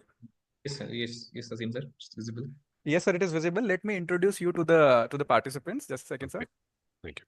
But before introducing you, sir, I would like to extend my thankfulness to Kulvinder Pal sir for sharing such an informative presentation. I'm Thank you. confident that our students must have a clear perspective regarding how things works academically here. Sir, we have received a lot of questions while you were delivering this presentation. We are going to take up all of these questions during the Q&A sessions. Right, sir. So, ladies and gentlemen, without further ado, I would like to connect you with Mr. Asim Khanna from Center for Distance and Online Education to enhance our awareness regarding academic delivery module. Over to you, sir. Thank you, Arpit sir. So, hope my screen is visible to everybody. I once again welcome you all in this session. I also welcome you and going to give you the overview for the academic delivery and resources provided to you. So starting with the academic delivery, we are going to provide you the recorded video lectures. We'll provide you electronic learning material, that is ELM, virtual live classes, special live classes, master classes, guest lectures, hands-on workshop, discussion forum, LPU live chat messenger, which will be the messenger for you to just communicate with the faculty members and the peer students as well. So we are going to start with the recorded video lectures, that is the e-tutorials. As Kulvinder sir has told you about the live virtual classes, we also have the recorded video lectures for you. So course-wise recorded video lectures of 20 hours by the expert faculty covering all the units of syllabi, along with the provisions like downloading videos, transcripts, e-resources, making notes, etc., followed by the self-assessment test after every unit will be there. The duration of the lectures per unit will be 1 hour to 1.5 hours. After that, this will be the interface from where you are going through the recorded video lectures. So if you will see, these recorded video lectures will be available on your LMS. Through the LMS dashboard, you can access these recorded video lectures. As per your program, you will be getting the different courses and their video lectures also. So we have the lecture-wise videos which are going to be provided to you. You can watch the lecture-wise videos. That is, the unit will be divided into different lectures. So you will be getting the lecture-wise videos for that. You have to watch these videos, which will be also counted in your attendance. As a part of attendance, it will be also counted. And after watching all these lectures for the first unit, you will be going through the self-assessment test. After going through the self-assessment test, you will be then allowed to watch the unit 2 that will be having the other video lectures for that, and according to this the next unit will be there. So like this you can watch all the videos for each unit. So going through the transcripts, you can also download the transcripts of the video, which are also available below the video section. So if you will see here, we have the transcription tab from where you can download the transcription file as well. And we also provide you the e-resources like ebook and attachments, which can be downloaded from the tab which is adjacent to the transcript tab, as well as the notes also. So this was the interface from where you can go through your pre-recorded videos, and after that you will be getting the ELM, that is electronic learning material. So we are going to just see what will be the structure of the ELM which will be provided to you. That is the table of content. You will be getting objectives in that, summary, keywords, self-assessment test with answers like objective type questions, review questions, subjective type, further reading suggested like reading material. So I'll be giving you the example of this. So I'll just open this example. So this will be the structure, how you will be getting a book, that is the ebook in the shape of ELM. So this will be the structure where you will be getting the content. You will be getting the content's different subsections, and you will be getting the title section as well as the subsections also, from where you can learn the different sources of the particular course and its unit. So after that, you will be getting the different sections, like you will be getting some keywords, which are the major keywords which will be used within this unit as well.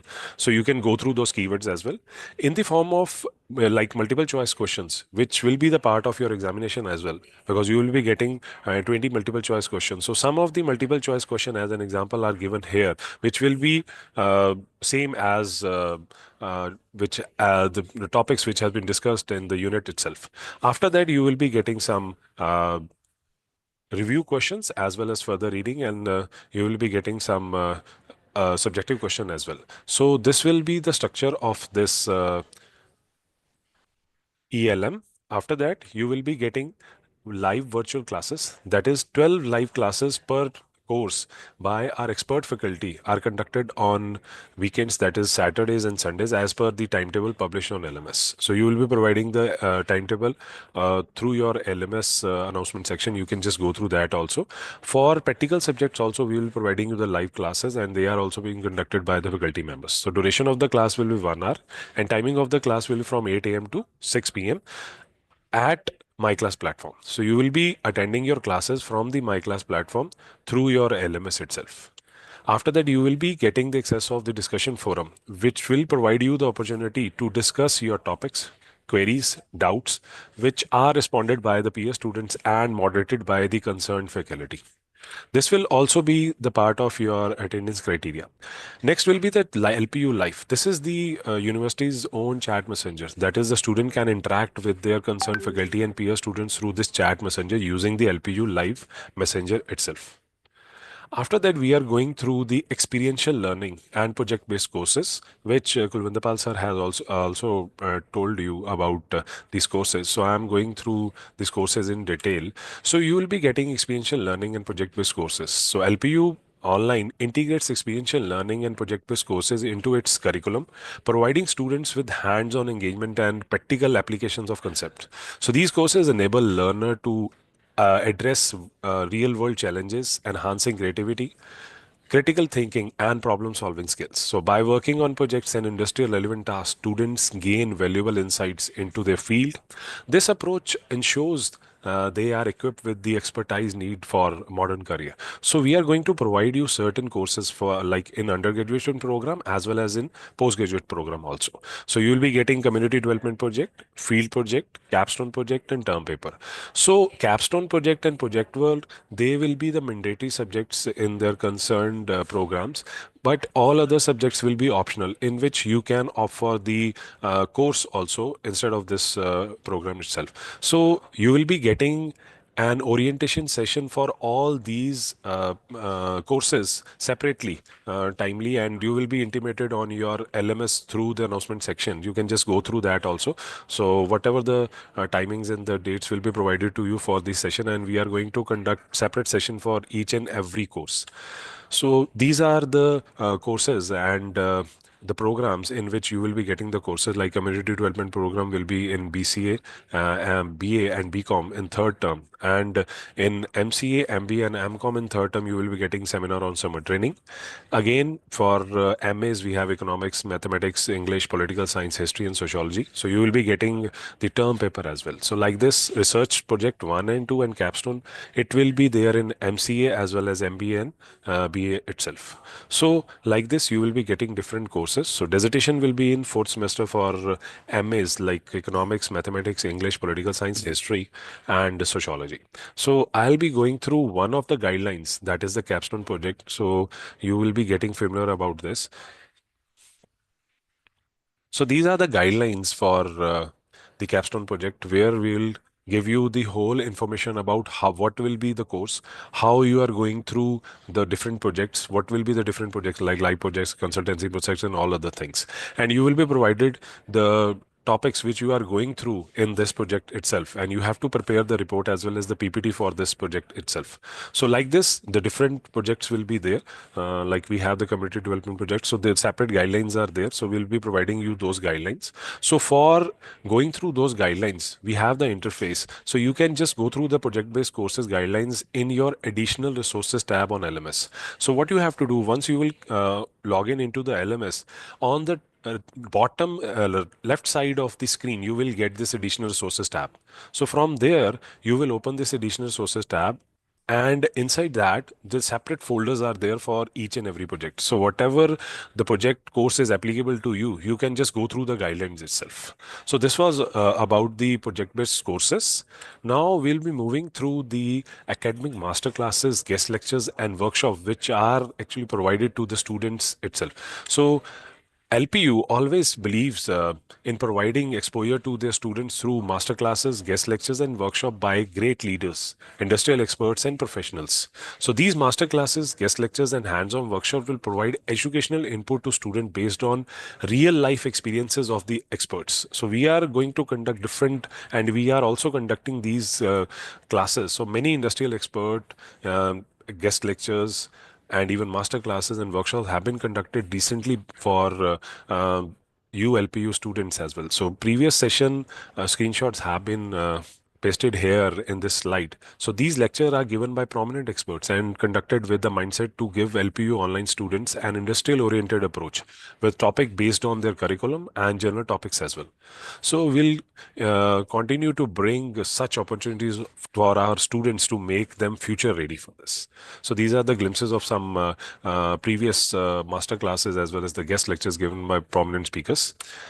Next module will be the e-library, which will be a very important, we can say, the module for each and every LPU student. So LPU online students, you will be getting the access to the e-library also. For this, you have to open your LMS. So once you will opening your LMS, on the top bar, that will be e-library that is the option for e-library will be there. So from there you are going to click on that link. So once you will click on that link, you will be going through the digital resources tab. So once you will click on the digital resources tab, you will move to or redirect to the further page where you will be getting e-resources section. So from the e-resources section, you can go through e-journals, e-books, and there is also World Library tab on which once you will click and you can access to different books in the form of PDF. So this will provide you the opportunity to go through different reference books as well, and you can have a wide area of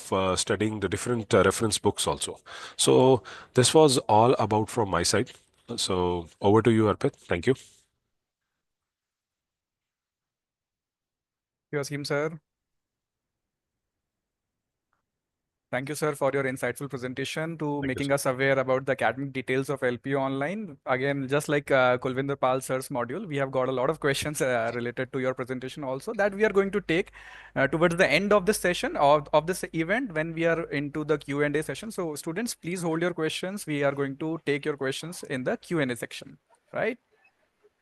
So before we dive deeper, let's take a power break. Use this time to write any questions which you are already been writing in the chat box. So please continue writing your questions. We are noting down your questions and we will try to cover all of these questions during the Q&A session. So during this 5 minutes break, please use the chat box to put your questions. We will try to address them towards the end of this event.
Okay, so we have seen the break time, and I have observed that most of the students have used the break time in a very optimistic way. We have requested you to put your questions, and we have received a lot of questions. We have received questions regarding LMS, my class. We have received questions regarding examinations.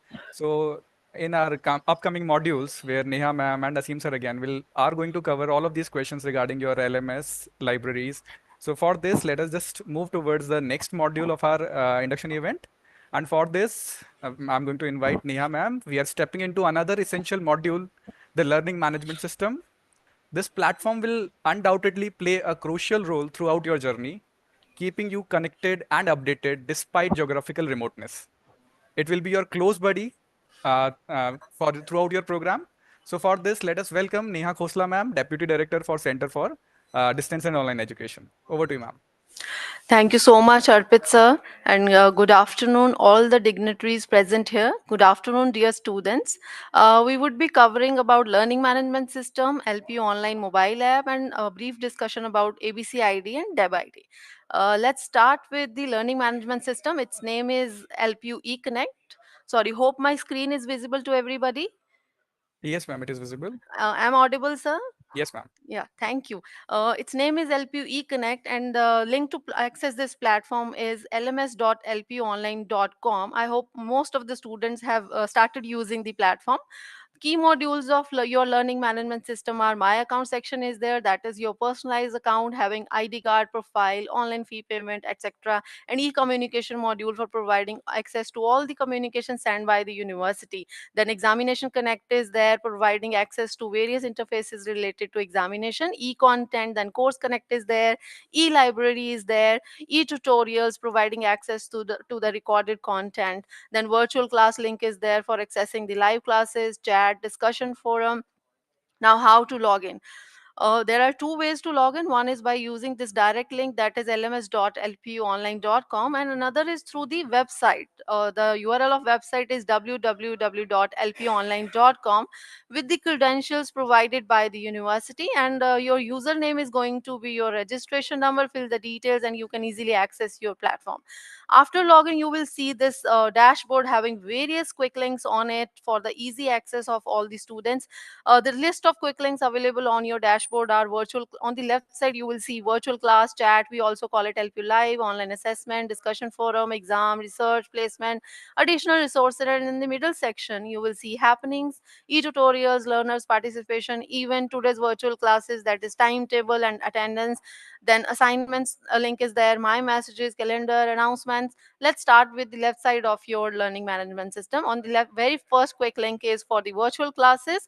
There is another way to access this platform is by using the direct link, that is myclass.lpu.in, with the same credentials of your learning management system. Right now, this link must not be working for the students where the third batch of classes is yet to be started.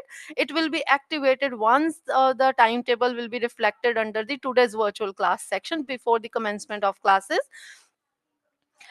After clicking the virtual live link, you will see this window, and where you need to click on this shaded area and you can easily access the live classes. Next quick link is for chat. We also call it LPU Live. It will also be working during the classes, and another way to access this platform is by using the lpulive.lpu.in with the same credentials of your learning management system.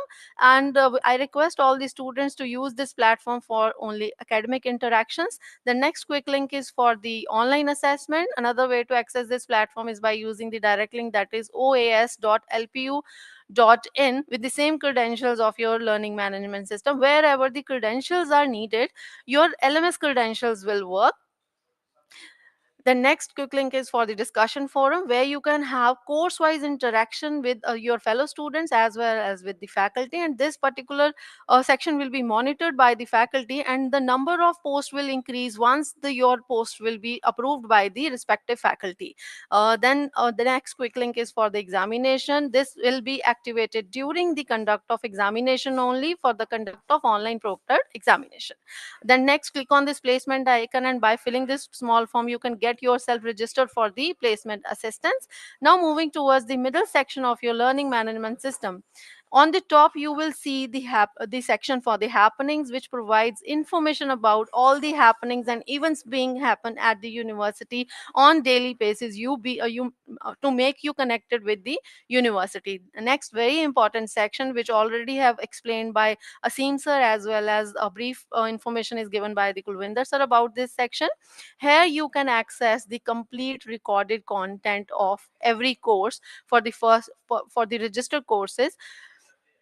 Under this, you will access the course-wise pre-recorded content, which is further followed by the self-assessments. Then overview will be there of every lecture, transcripts, e-resources, and you can also make online notes under this section.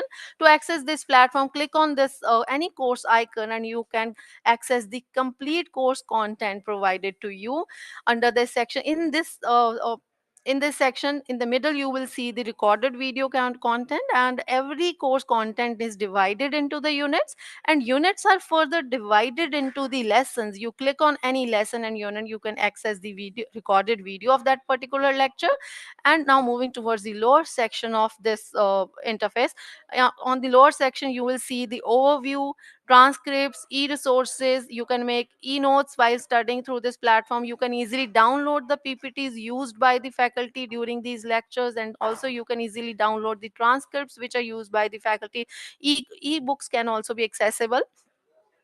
Next is the learners participation. Here you can see the real time calculation of all the components in which you are participating.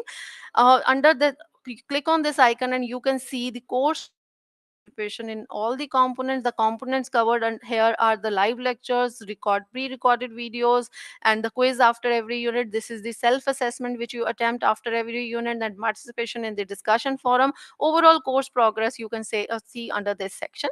Next is the today's virtual classes section, where you can easily access your timetable, you can access your attendance. Here this percentage is shown for your live lectures only. This is not including all other participations. Here this is for the live lectures only, so please do not get confused with it. And attendance of your live lectures will be updated within the 42 hours of conduct of your live lectures. This is the view of your timetable. Here you can see it time wise and day wise. Then this is the view of your attendance, course wise attendance and component wise attendance will be shown here. The next is assignment. Under these all sections are made available on your dashboard for the easy access.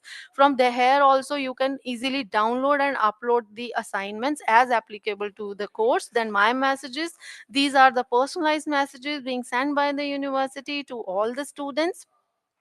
Then calendar is there, where you can mark the important events and see the important dates. That next important section is the announcement section. As we have already explained, that once you have enrolled in the university, all the communication by the university will be sent through your learning management system under the announcement section, as well as under the my messages section. Next, now moving towards the main menus. On the top you will see social media links are there.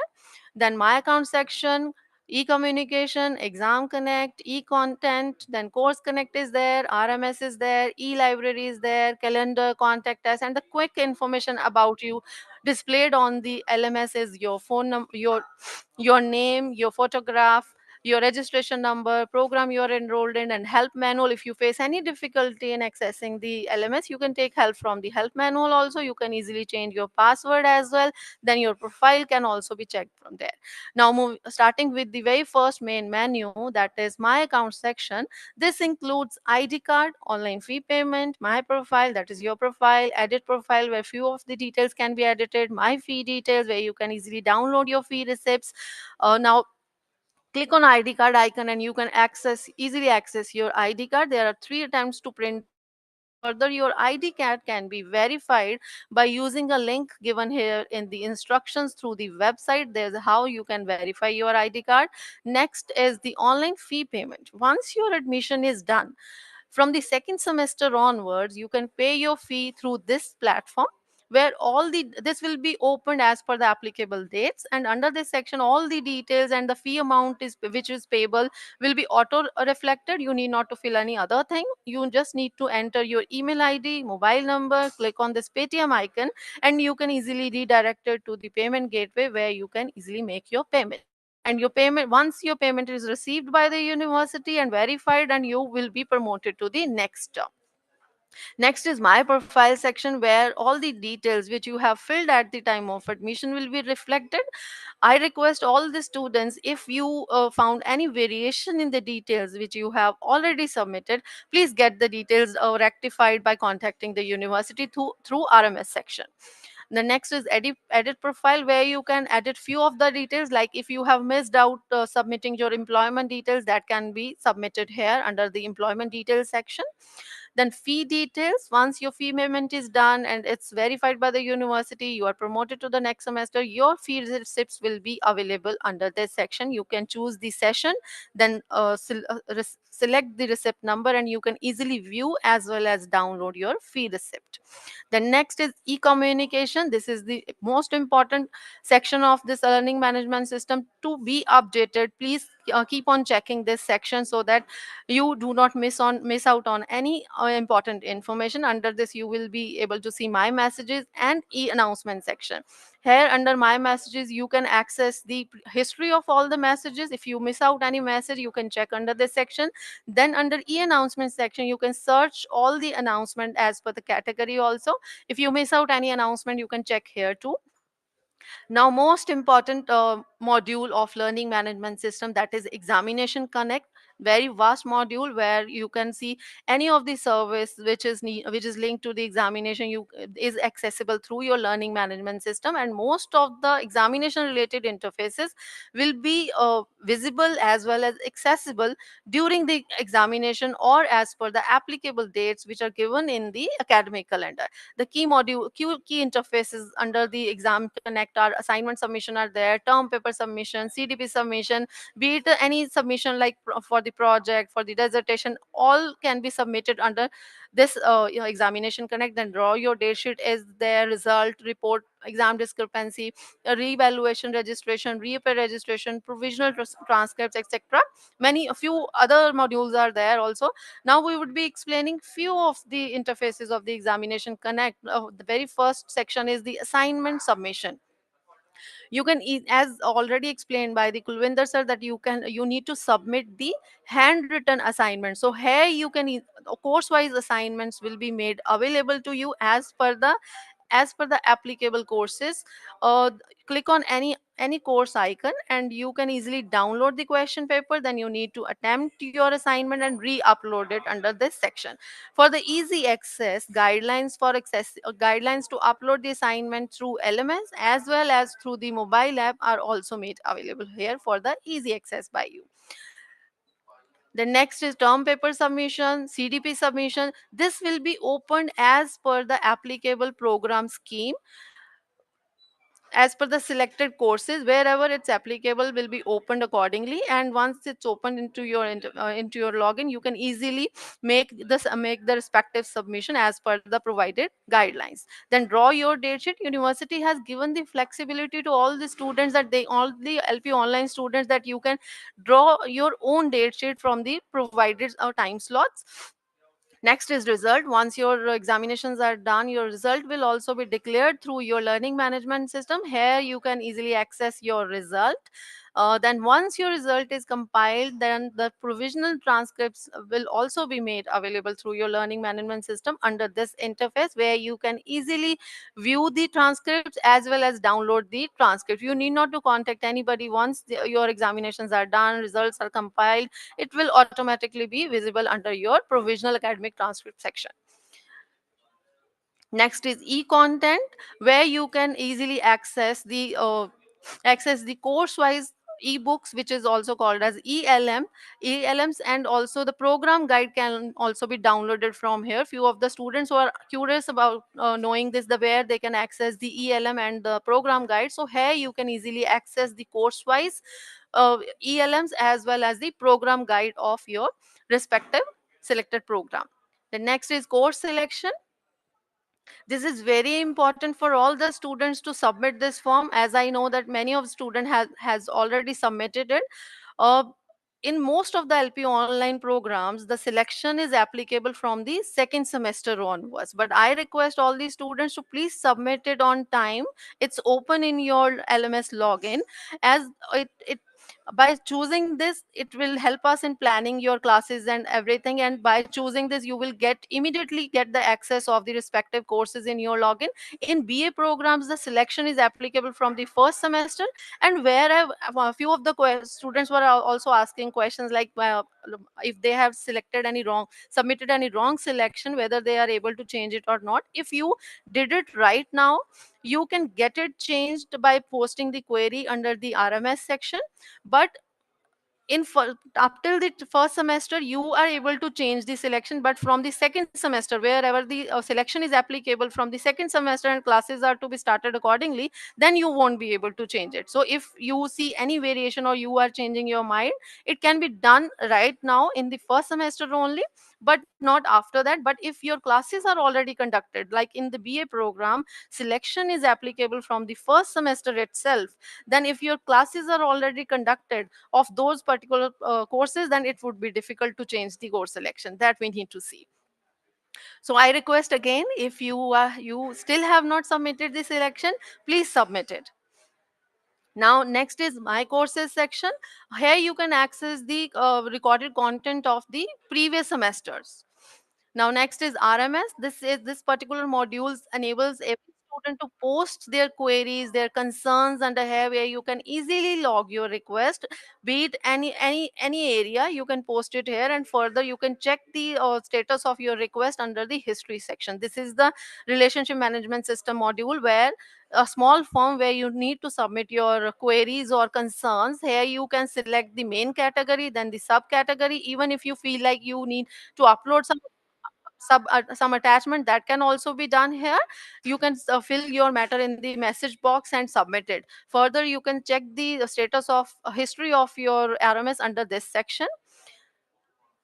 Next is e-library, which is already explained by Asim sir in detail, that how you can use the e-library and where you can access the resources. Now I will be letting you know how to access it. So e-library can be accessed by you clicking on this login icon. After this, you need to select on this UMS credential button. If you select on this button, you won't be able to access the e-library. You need to click on this button.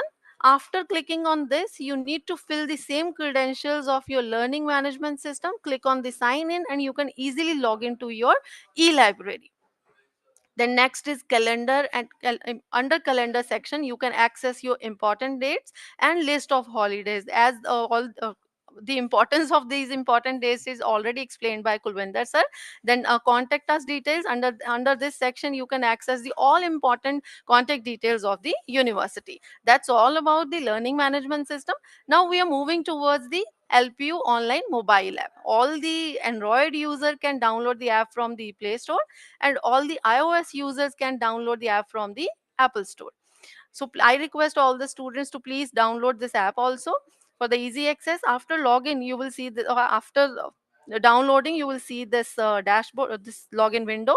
Fill the same credentials of your learning management system and you can easily access your app. After login, you will see this dashboard. So most of the features of learning management, important features of learning management system, are also accessible through your mobile app. On the top, you will see your details. Then happenings are there. I would not be explaining all the interfaces because these are the same as you have already we have already discussed under the learning management system.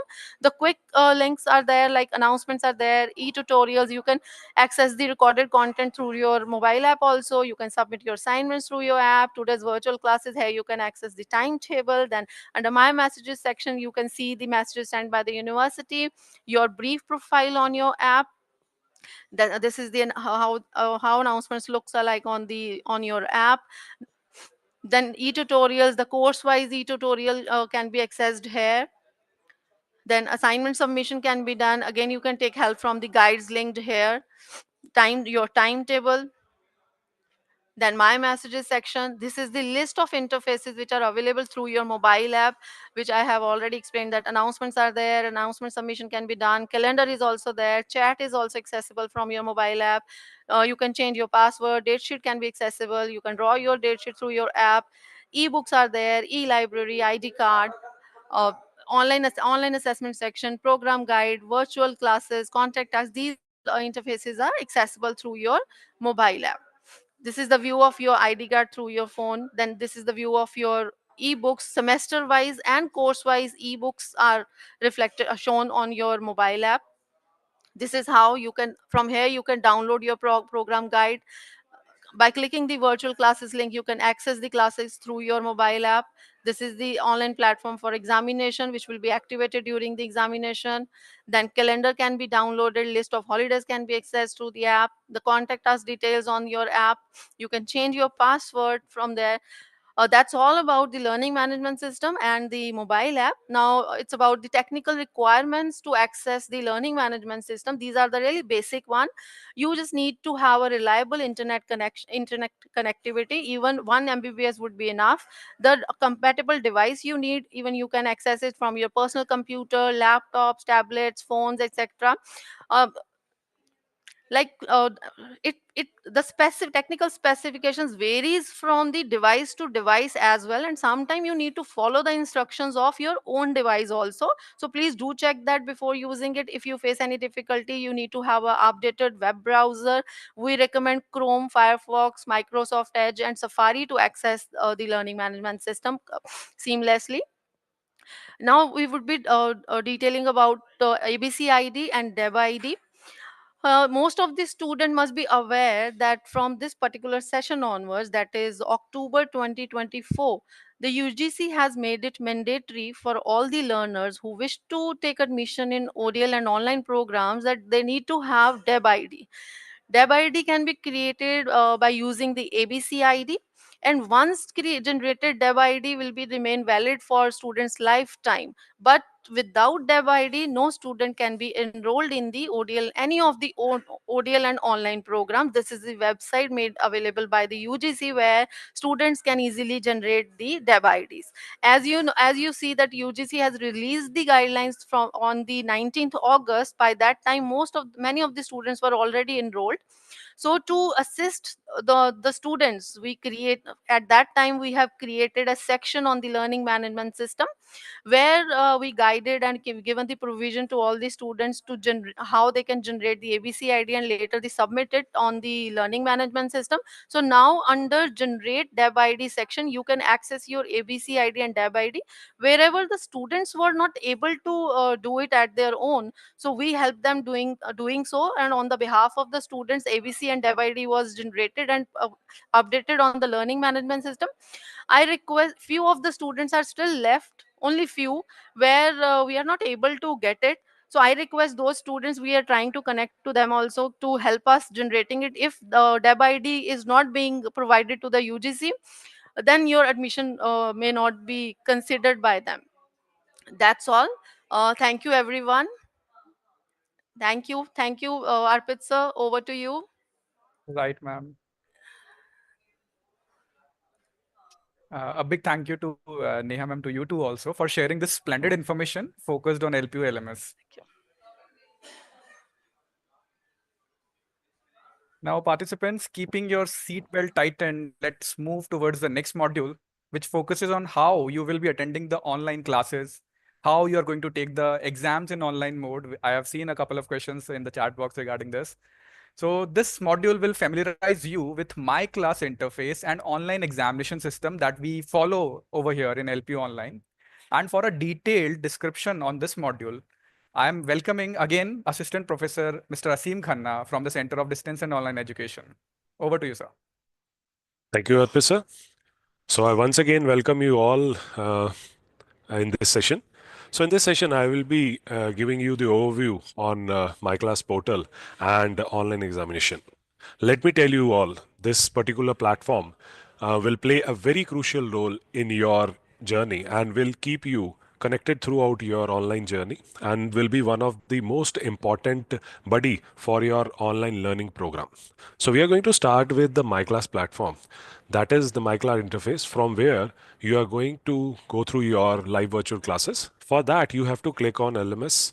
You have to log in firstly into the LMS. For login, you have to open the website, that is lms.lpunline.com. Once you will open lms.lpunline.com, you will get the LMS login option. From there, you have to click on LMS login. Once you will click on LMS login, you will be redirected on this page where you have to enter your credentials, which will be provided by the university. So once you will enter your credentials, you will be redirected on the dashboard of your LMS, where on the left blue pane, you will see the second link, that is for virtual classes. You have to click on this virtual classes link.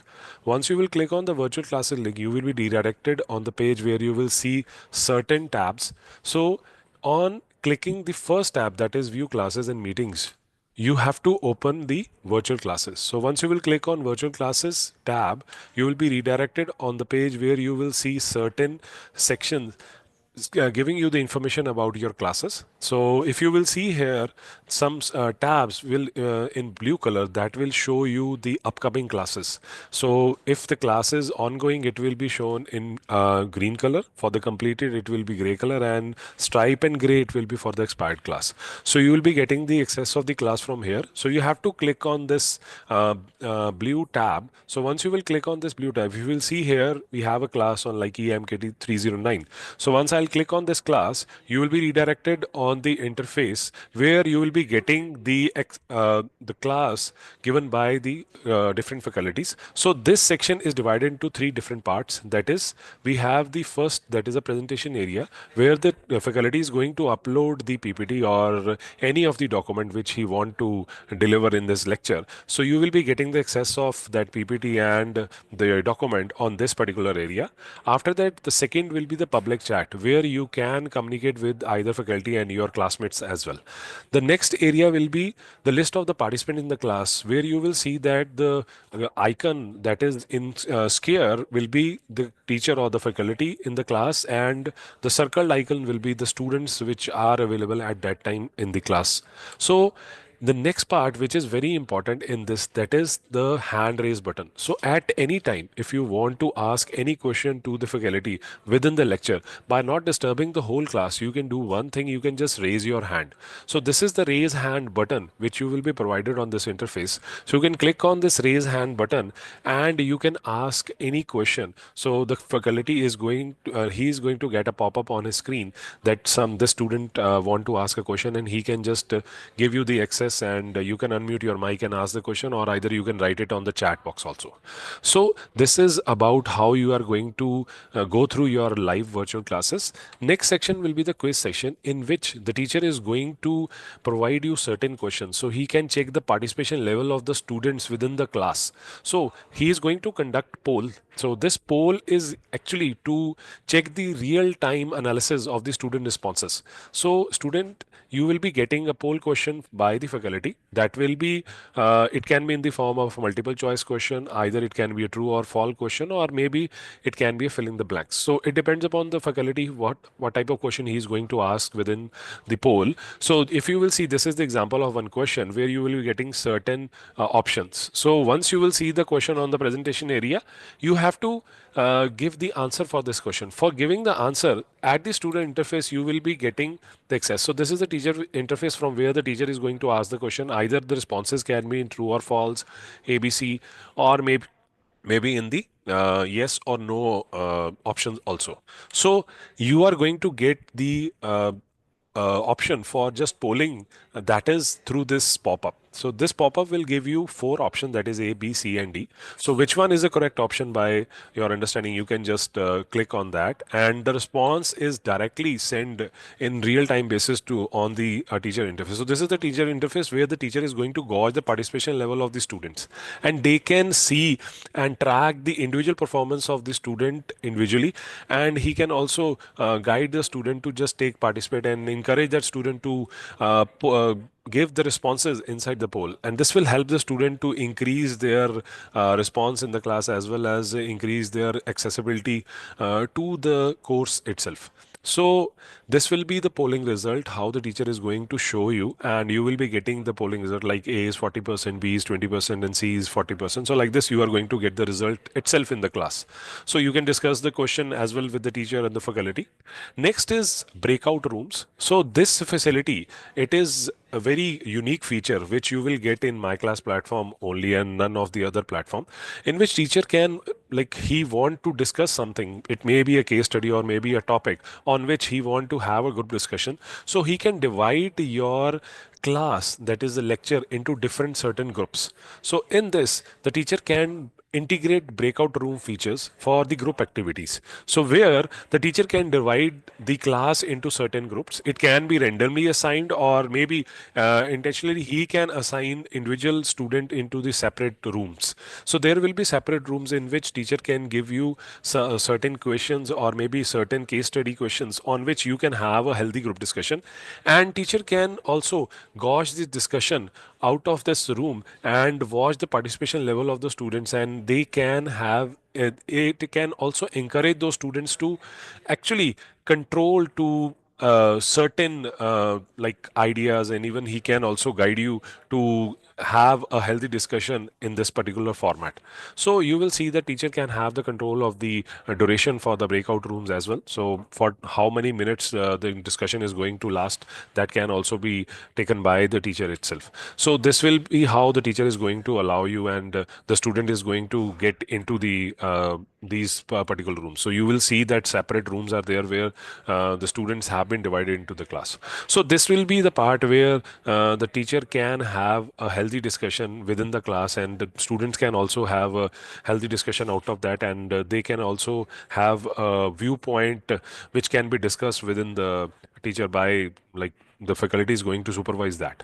So next part is very important. In case if somebody is not, like, the students are not able, because you are working professional, so maybe sometime you're not able to attend the live virtual classes, so there is a lecture recording available for you also, so where you can see the live virtual class recording, and you can access that recording afterwards also.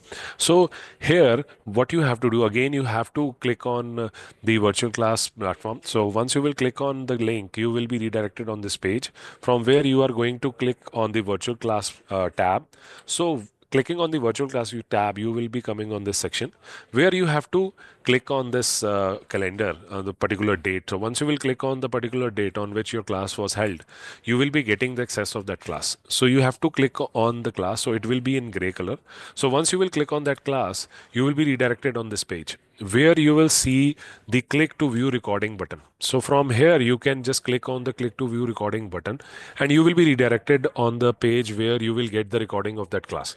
So this is fully accessible from each and every minute and second of that class, what was happened in that class, what faculty has discussed in the class, and what was the interaction between the class on the chat board. So that is accessible to you also. So you can see the entire recording of that class within this interface. So it will help you to understand what happened in that class. So either the thing is that I'll recommend you to just go through the live virtual classes. Every live virtual class you must attend that also. But in any case, in emergency, you're not able to attend, you have this video recording lectures which you can go through within the platform.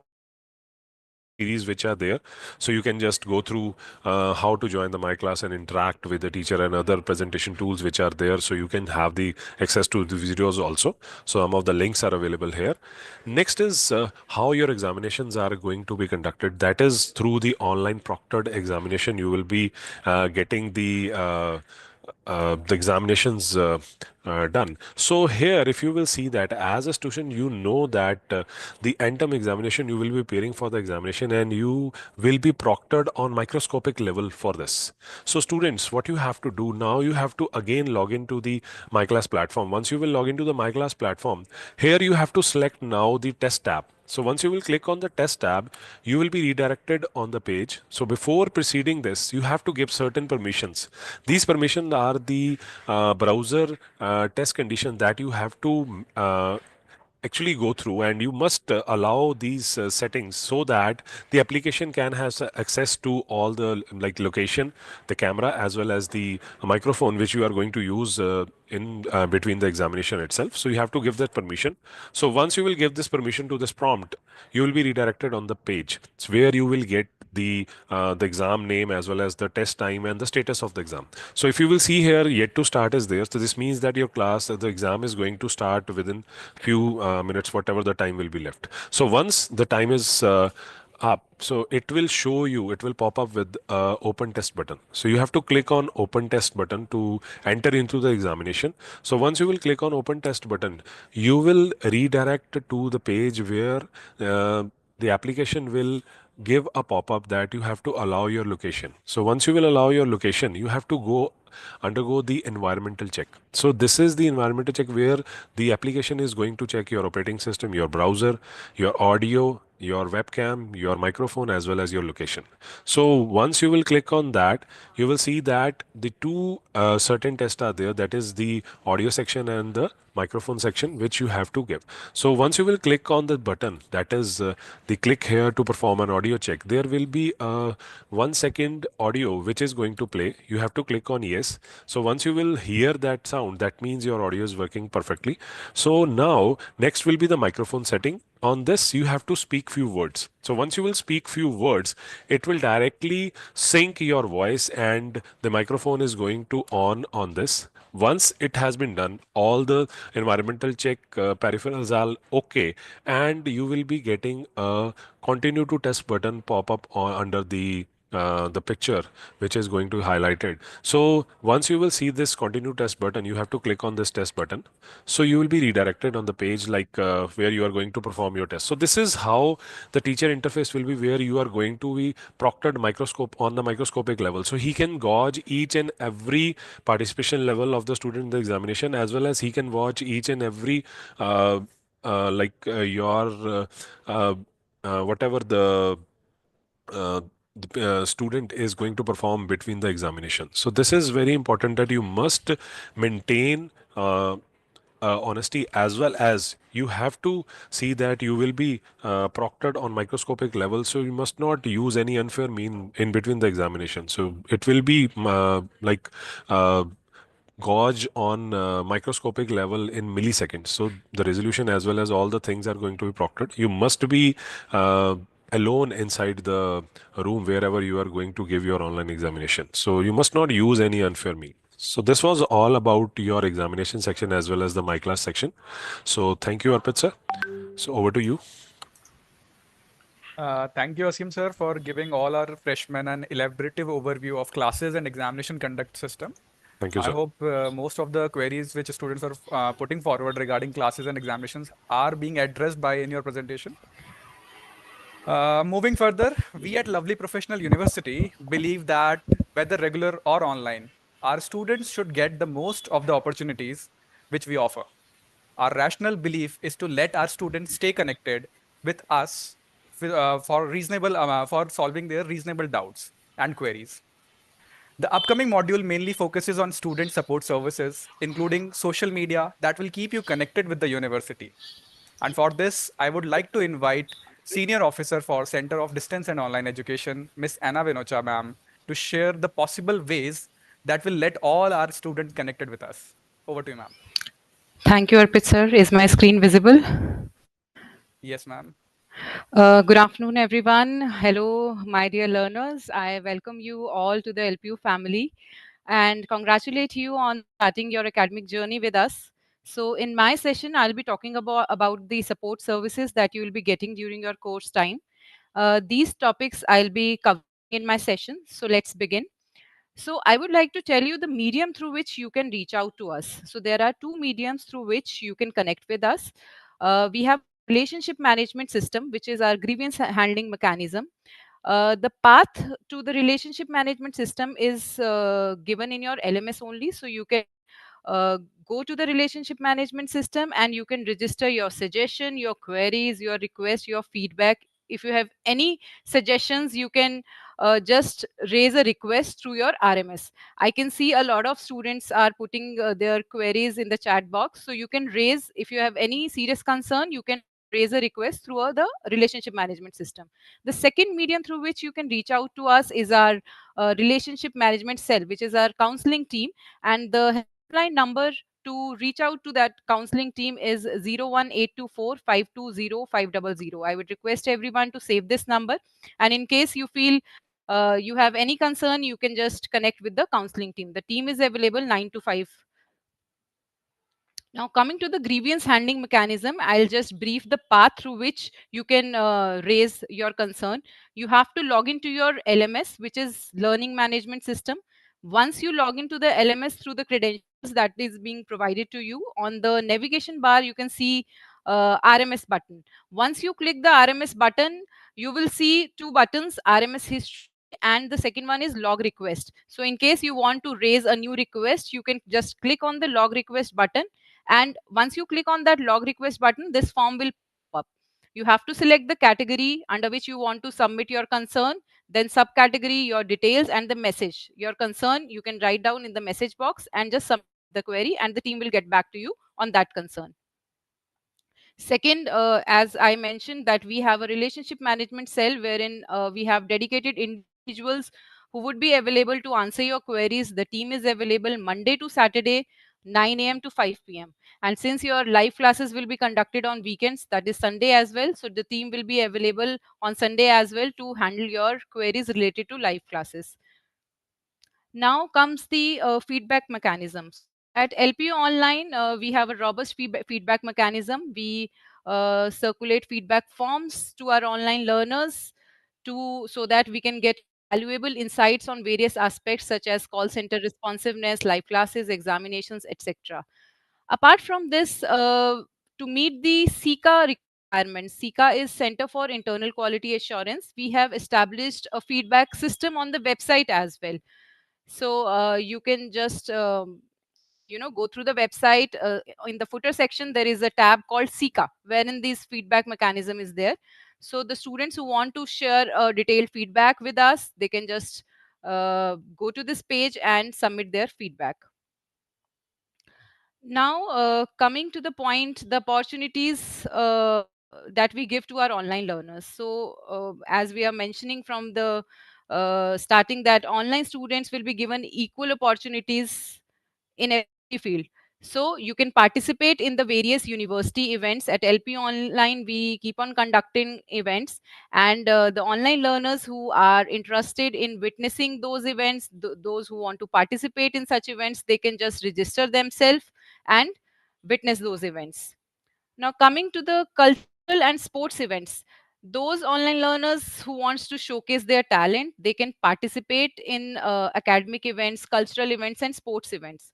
Recently, we hosted an event called Spectra, in which we got great participations from Center for Distance and Online Education students. They participated in dance competition, debate competition, and won various prizes. And for all such events, we put communication in the announcement section of the LMS. So I would request everyone to, uh, you know, keep checking your announcement section in the LMS so that you don't miss any important information. Now comes a very useful resource, which is our website. The link to access our website is www.lponline.com. So this is how our website looks like. And I would like to mention, talk about all the resources that is available on the website, and you can access those resources through website itself. As you can see on the top right corner, we have a LMS login button. So if you want to log into your LMS, you can also go to the website and log into your LMS through website itself. Now comes the program guide. Someone asked about the program guide. How can we access the program guide? So it is given in your LMS also, but if you want to access the program guide through website, we have provided program guides of all the programs on the website itself. So for that, whichever program you are enrolled, you can just navigate to that program page, go to the curriculum section, and download the program guide of that particular subject. Now comes the important dates. As KP sir has already mentioned that important dates are given on the website. So this is the footer section. You can see on my screen the footer section. There is a tab called important dates. You can access the important dates document from here. Now coming to the very important aspect, social media links. So LPU Online is present on all the 5 channels, which is Facebook. This is how our Facebook page looks like. Instagram, This is our Instagram page, LinkedIn account, Twitter, and YouTube. So why I'm mentioning about social media handles, because whatever is happening in LPU online, whether we conduct any placement drive, whether we conduct any master class, whether we upload assignments, whether we open the portal for draw your date sheet, we put that information on our social media handles. So I would request everyone, at end of my session, I'll be sharing all the social media handle links in the chat box, and I would request everyone to go and follow our pages so that you don't miss out any update. Now comes the scholarship policy, and someone asked about the refund policy in the chat box, so I cover that part also. So scholarship policy, yes, we do provide scholarships to encourage the national and international level achievers. We have scholarship policy for them, students having verified international level or national level achievement in the field of sports, research and development, social service, bravery awards. There's a full fee waiver to all those learners. To read out the terms and condition, we have given the scholarship policy in the footer section of our website. Just there is a tab of disclosure of information. Once you click the disclosure of information, we have given our scholarship policy in that, so you can read out the entire scholarship policy there. Last but not the least, I would like to mention about the fee refund policy. So I'll be discussing 4 cases. If a student raise a fee refund request before the last date of admission, then the entire amount will be refunded after deducting the processing fees of 500. The second case is if the request is raised within 15 days after the last date of admission, then 20% of the total fee will be deducted and the rest will be refunded back to you. Third case is if the withdrawal request is raised after 15 days but less than 30 days after the last date of admission, then a 50% of the total fee will be deducted and the rest of the amount is refunded back to the student. The last case is if the request is raised after 30 days after the last date of admission, then no claim or no refund is given to the students. So to access this document, this is also available on our website. To access this document, just go to the footer section, go to the disclosure of information tab, and you can check out the fee refund policy there. So that's it from my side. Thank you everyone, and I welcome you all, the LPU family, once again. Thank you. I'll be sharing the social media handle links. Please follow those pages. Thank you. It was a great presentation, Anna ma'am. I extend my token of thanks to you for a detailed you, sir. explanation of various options where a student can seek support and get their queries resolved. So I request all the learners to follow all our social media handles, which Anna ma'am is going to share in the chat box. It Yeah, will just shared, sir. Okay, so Anna ma'am just shared the social media handles. Please, I request all the learners. It is going to help you only to stay connected with us, because we are sharing all the program details and other amenities, most of the amenities through our social media handles, so that you will not miss out on any opportunities that we are offering. So kindly follow them. And if you have followed them, please type done in the chat box so that we are aware that you have started to follow us. So guys, I have also shared a feedback link in the chat box, feedback regarding the current ongoing induction session which we are taking here. So it will help us to conduct more better session whenever you will provide us the feedback. So please provide your feedback through the links which I have shared in the chat box. So please use that link to give us your feedback. Continuing to the thread of student support services, let us welcome Ms. Vijaya Talwar, Deputy Director at Center for Distance and Online Education, who is going to inform you about the efforts we put in regarding the training and placements, internship, and professional enhancement program. Over to you, ma'am. Thank you very much for the warm welcome, Arpit, and I welcome all the freshman students here who have participated for their induction program. And as this session is the last session for the event today, so I must congratulate all of you for being such a lovely audience and maintaining the patience. So I'll quickly take you through your career progression journey. So I'll quickly screen share my deck. Give me a moment.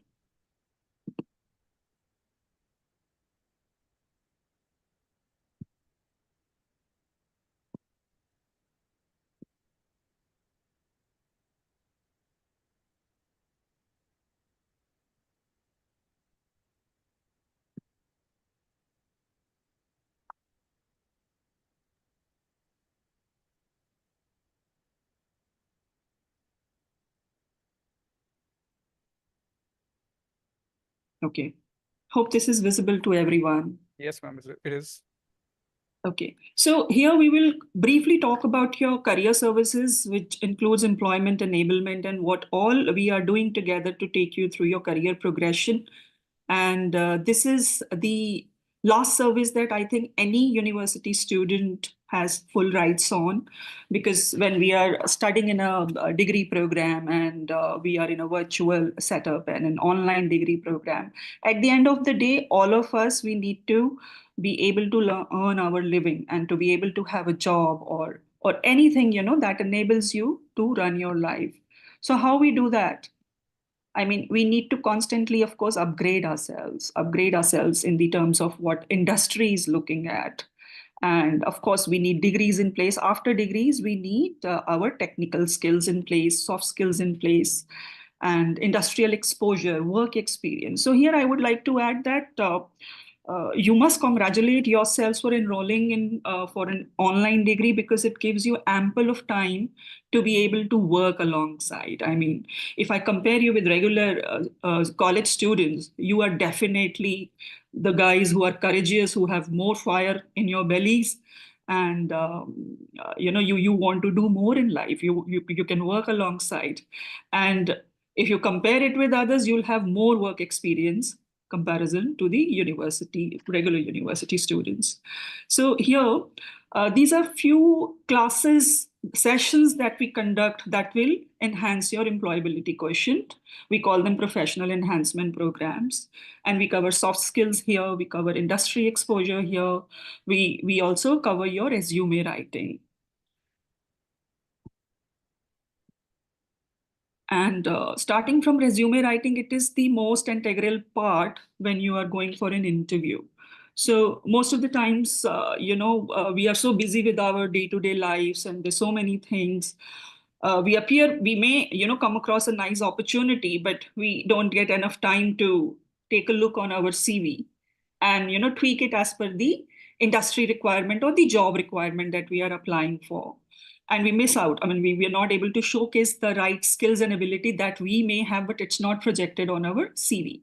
And a recruiter takes, mostly 1 or 2 minutes on a piece of paper that we call a resume or a curriculum vitae to give you the second round to shortlist you. So your resume has to be very, very powerful. Here at LPU Online, we are conducting special classes. We call experts from the outside industry also, who are the coaches and an expert in this area, who help you in build your effective resume, so that there is no chance that you get rejected or you're given a backseat. So this is one piece. And then, of course, we have also introduced mock interview sessions, because practicing is the key to success, they say. So how do we get there? Mock interviews here, it will enable you to face real-time interview sessions, because mostly we have seen that people, when they go, they meet the interviewer, maybe they get nervous or they don't talk the relevant answers, and they don't know how to negotiate for the right amount of the salary, and why are they leaving their last job. So these are the few top HR questions. And we need to practice them time and again before we go for a final interview. But mostly, I've heard from people in my experience that they like the job very much. That was their dream job, but that was the right answer. They know that that was the right answer, but they couldn't deliver the right answer. They couldn't use the right words. So in the mock interview sessions, each one of you will be given personalized attention, and we will practice it with a coach, the ones who will register, and you will be given a schedule. You will be practicing it with a coach and learn the skills of handling interview questions. So this we have recently introduced, and we have closed the registrations for this month. And you can definitely, I'll tell you the process also, how can you avail all of these services. Now, after your CV is in place, you've practiced enough, HR questions and all, we will be presenting you to the recruiters. We conduct frequent placement drives at LPU Online, and their internship drives also available for the freshers. But a lot of you, I see that have work experience or, are already working. So we would, we would want you to attend the placement drives rather, attending the internships. Internships we are keeping for freshers. So these are few recent placement drives you can see in last 2 months that we conducted virtually. And not only virtually, we are conducting placement drives in the campus also. So it's an opportunity for you to come and visit the beautiful campus we have. And as other dignitaries explained and claimed that, yes, it is an equal right for online students also to come and take the advantage benefit of the facilities you have access to. And trust me, students, I have worked at a couple of universities. I'm pretty new here. But the kind of features and facilities we are offering to LPU online students are very, very unique. Like we have mobile apps and we have the equity thing here, the accessibility to the campus and all the facilities. So make use of it. Now, next, the process. Let's come to the process, how you can come forward and avail these services. As Neha Khosla ma'am explained about the LMS and its features, and it's a very robust LMS. It covers everything along with the mobile application that you have. Be very, very active on the announcements that we send across for placement services, internship services, master classes, your mock interviews, any event related to your employment enablement. So visit the announcement section regularly. There will be a registration link we float. You can register on that. And later on, also keep a tab on your SMSs, register on your mobile number and your email IDs, wherein these information will be floated to you. After we receive the registrations from the LMS announcement section, and there's a placement tab also, as Neha ma'am explained, you can send your application to us for further review, and we will screen your profile and then tell you the way forward. So the shortlisted candidates, it is only pertaining to the placement drive registration. So the ones we shortlist, we will send a communication with the schedule of the interview and what is the next course of action. So you will be hereby able to appear for an interview. It can be in campus or it can be a virtual interview. Now let's take a look on the recent companies who came and who interviewed LPU online students. So it is a mix of IT companies, consultancy, fintech and banking organizations. We can see aviation also here and manufacturing and all of these. So we have a very rich industry reach and corporate connect. So anybody who's interested, who want to move forward into their careers, they have work experience, they're freshers, do keep in touch with us and be very active on your LMS access and announcement section so that we are in touch. And today, by the way, I'm very happy to be able to talk to all of you on the same platform. And so that's all from me. And any questions you have related to employment enablement services, you can drop into the chat box and you can reach out to us. And we will be taking things forward with you. Thank you so much. And I wish you the very best in life. Thank you, Vijay ma'am, for motivating our fresh students by sharing the opportunities that they can have in order to better skilling themselves for getting career ready. Thank you, Arpit sir. We are in the same journey. Right, ma'am.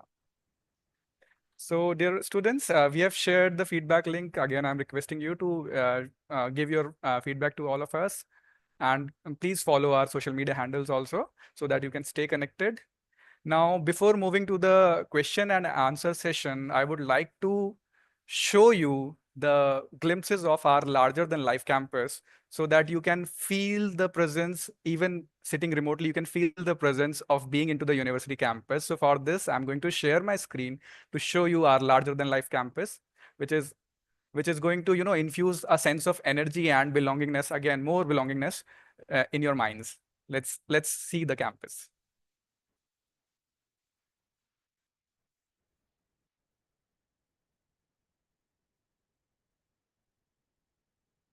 So I'm going to show you certain glimpses of the campus. You see, this is the aerial view of the campus, different buildings, different blocks, different sections of the university campus. I'm going to show you through these pictures. I hope my screen is visible. Somebody can. Yeah, it's visible. Thank you, ma'am. Thank you. So you can see some of the aerial views of different blocks available in the campus. You see, this is the blog, 32 blog. You can see the LPU online branding also. We have our team sit here. We have a block for Center of Distance and Online Education in 29 number block also. In case you want to reach to us physically also, you can come to these locations in the campus. You see some of the aerial views, some of the beautiful scenic views of the campus here. I'm just going to quickly take you through these pictures.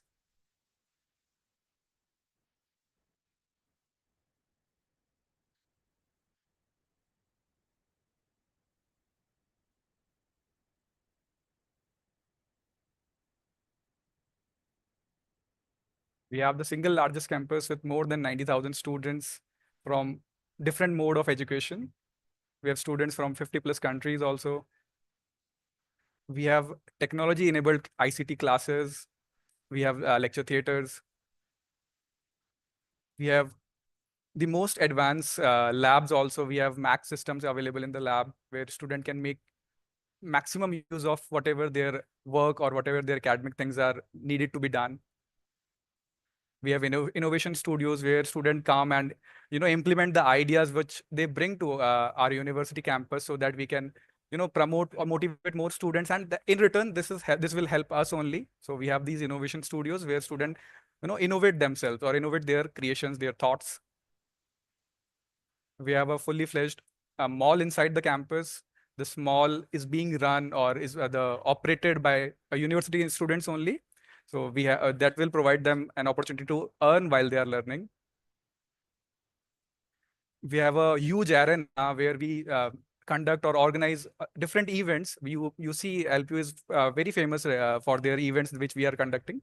And if you follow us on our social media pages or on the websites, you are going to see that how variant events we are conducting in the LPU. So we have this huge arena where a lot of people can sit together, can join together to enjoy the event, to witness the events.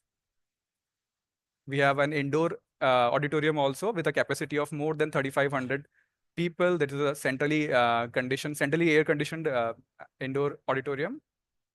We have conducted 106th as KP sir, and I think previous speakers also have informed you that we were the first North Indian university to organize 106th Indian Science Congress also.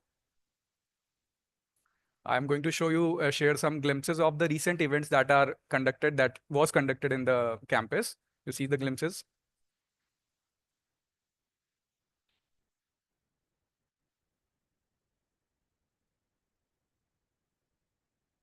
You can find out the celebrities. We have frequent visits from different celebrities in LPU campus. You can see some of the glimpses also. We have sports auditorium, which I'm going to show you just next. But before that, I'm going to show you some of the complexes, some games which we have these infrastructures also in our university campus itself. We have a huge sports indoor sports auditorium or stadium where we have Olympic level facilities for various games.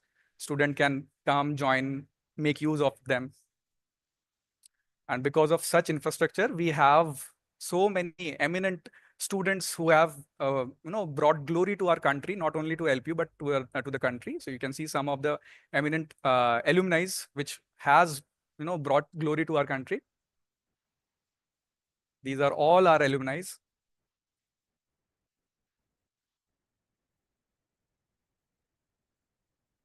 And we also organize alumni awards ceremony also, where we invite our distinct alumni who have done wonders in their professional area or even in the personal area. I'm sharing some of the example. Like we have one of our alumni who is an MLA in Punjab. So we have awarded them in the last alumni award ceremony which we have conducted. We have alumni who is working as a general manager in Reserve Bank of India.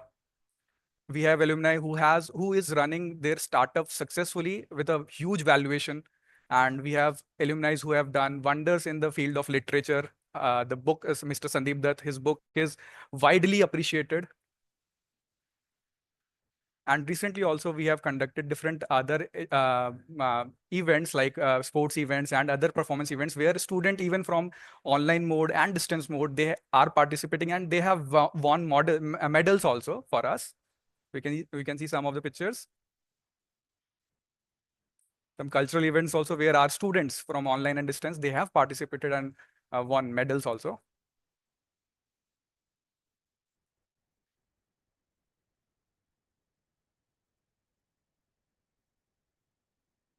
We conduct a cultural event also. We call it as One World and One India, where we try to show how we are united in this diversity.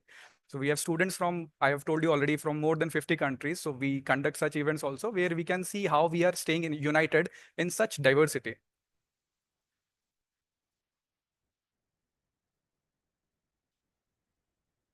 A big thank you to all of you. I've already shared these glimpses with you. So I hope you have enjoyed them. Please give me a yes if you have enjoyed the glimpses of the university. And you can share your thoughts also in the chat box about the campus of your university. What do you think about the campus? You can share your thoughts also. Which part of the campus you find it the most exciting?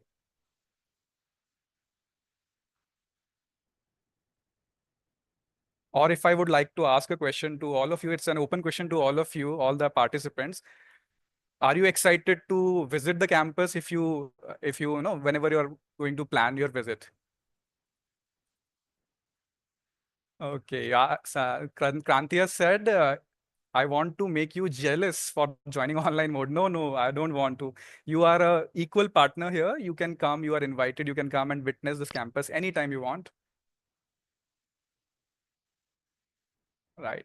I'm glad that you people are associating yourself now with the campus. Innovation Studio was great. Yes, it is great. It is helping our student and it is helping us also in a big way. Right. Right. So keeping your enthusiasm upright, let us try to move to the next section. Now it's time to have your queries and doubts resolved in our next segment, doubt clearance. And let's see what we have, we have come across queries in the chat box during the registration process. Also, we have got some queries. So for ease of, taking these questions or addressing your queries, we have prepared a set of frequently asked questions first. So we will try to take those questions first, and then we are going to address more queries. And during the process, also during the modules, many of your queries have been resolved in the chat box also by maybe Neha ma'am or Anna ma'am. So we are going to cover most of the queries. Let us start with the frequently asked questions. I have got the first question, which many users have asked or many students have asked. I'm going to ask this question. Do online academic programs offer the same opportunities as traditional in-person program? And are there any potential drawbacks? And for answering this question, I would like to ask Anna ma'am this question. Thank you, Arpit sir. So, yes, at LP Online, we ensure that our online learners receive the same opportunities. This include same faculty, same curriculum, same placement support, everything is same. So we try to give equal opportunities to all our learners, which we are providing to our regular student or on-campus student. So, coming to the second part of the question, I would not say drawback, but yes, every study mode has its own unique aspects. Online learnings offers a great deal of flexibility, allowing students to, make a balance between their studies and other commitments. But yes, it may not provide the same immersive campus experience that in-person learners enjoy. And for the same reason, we are saying again and again that we keep on conducting events, and we would love to see you on the campus. Please check the LMS announcement section. Please register yourself for these events, and we would love to welcome you to the LPU campus. Thank you, sir. Thank you so much, ma'am, for answering this question. The next question which we have is LPU online degree recognized for government recruitment and valid in the job market? KP sir, would you care to answer this question, please? Sure, Arpit sir. I think this question has already been covered by our director, Dr. Pravitra Prakash Singh sir, that our programs, they are recognized, they are entitled by UGC, and any institution who is entitled or recognized by UGC to run or offer online learning programs, their programs are considered for employment recruitment or further studies purpose. So there is no doubt about it. And from time and again, the Ministry of Education, through its UGC notifications, they issue clarifications also that if you are doing your degree online or distance degree from a recognized or entitled institute, they are valid equally vis-a-vis to regular or conventional mode degrees. So I think this is, I hope I've answered this question. Right, sir. Very, very detailed way you have answered this question. Next question is, how is the online MBA degree beneficial for my career? I would like to answer this question from my part also, because we have been dealing with student queries and different questions which you guys have been putting forward. So online degree, I would say, yes, it is beneficial in multiple manner. See, we are repetitively telling that these online degrees are, at par with the regular degrees. And obviously it is at par in terms of all the delivery we are doing. The syllabus we are making, these are, very contemporary syllabus. We are updating our syllabus also. So being in the online MBA degree, you are cultivating benefits of both the things, the regular degree also, and these online benefits, which includes a lot of facilities. Like for starting, I could say flexibility. Ginny ma'am was also showing you that online degree provides you a lot of flexibility. You can learn, and while learning also, suppose you are working in your job area, you can apply your learning which you are learning straight away in your job area. So without wasting your time, without having a gap in your education and your career, you can apply whatever learnings you are having from online MBA degree. I think this is how you can take benefits from the online MBA degree. I hope I am able to answer this question. The next question would be, what are the grading policies and how will my academic performance be evaluated? What online platform should I be familiar with? KP sir? I think this is also covered in our induction Most session. of the questions, yes, sir. Yeah. We have a comprehensive evaluation criteria. I've already explained that there is a significant weightage which is assigned to your performance in your end semester examination. Then your performance in assignments and your academic participation would also count towards your evaluation. And we have online platform which Asim sir has explained very elaborately, the My Class interface embedded in your LMS, through which you can appear in your for your end term examination. And I've seen certain questions even in the chat that students are, they want to know that how their academic participation is calculated. Some are asking whether the recorded lectures, if they watch, whether that would be contributed. Yes, that would be contributed. So how many recorded lectures you are watching, that would also be considered as your academic participation. And if you are missing out to some of the live lectures, their recordings would automatically stored in your My Class interface. So you can watch it later as well. Although there could be some mismatch in terms of attendance, which is reflecting your LMS, but at the end of your semester, that would be, you will be given benefit of that. So attend these classes, whether in synchronously or even later on, you can also attend, attempt the quizzes which are there along with the recorded lectures. So everything would be counted towards your academic participation. And platform, already we have explained that we use My Class platform through which we conduct our end term examination. Right, that's it, I think. Thank you, sir. Thank you so much. Next question was, what is the attendance criteria? How we can maintain a good attendance being a working professional? Asim sir, are you there? If you can answer this question. Yes, sir. Thank you.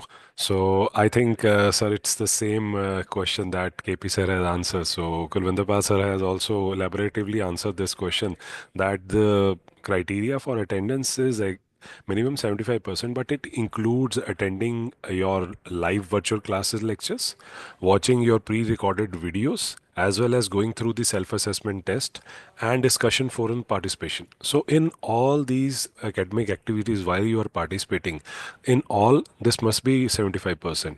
So it also helps you in maintaining a good attendance criteria, as well as a working professional. You will be able to go through the recorded video lectures as well as going through the virtual classes discussion forum. It will be easy for you, and it is 24-hour available to you. You can just open it on your mobile phone, as well as you can see the pre-recorded videos also. So it's very easy and approachable for each and every working individual to go through these lectures. That was, I think, the perfect answer for this. Right, sir. Thank you. I hope the working professionals are able to understand that how they can maintain a good attendance. Now, the next question is, can you provide detailed information about the placement process for LPU online students, including opportunities in recognized campus companies, career guidance, work from home roles, expected salary packages, and any specialized placement support? I think Vijaya ma'am is the best person to answer this question. Vijaya ma'am. Yes, thank you for that question, Arpit sir. See, when we talk about placement support, the process will be, of course, you go to your announcement section and give your registration. That is one way for a particular placement drive that you can upload your application. Otherwise, also on LMS, there's a section wherein you can register for placement services. That is one. And second, the kind of packages we are bringing is like for working professionals, for online students, we are not compromising with anything less than 3 lakhs per annum. Okay, if you're a fresher. So that is the benchmark we are able to maintain so far. And what is the next portion of the question, Arpit sir? The next question is, ma'am, work from home rules, Work from expected home. yes, ma'am. Work from home opportunities, yes, we get hybrid and work from home opportunities. It is a trend these days thanks to COVID. So it depends. I mean, we cannot commit that you will get only work from home opportunities, but as in whenever we get those kind of opportunities, we spread the information and you will be informed about it.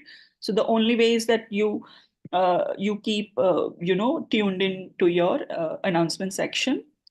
And the kind of brands and industries who have come forward so far, we have uploaded it on our website. You can go to the placement section there and you can see that. So we keep updating that time to time, and Anna ma'am works very hard on that so that all the information is updated there. So that you can do. And the services, as we said, that we do a lot of master classes and industry expert talk. So the people who are in the industry on senior levels, they come and they share their journeys.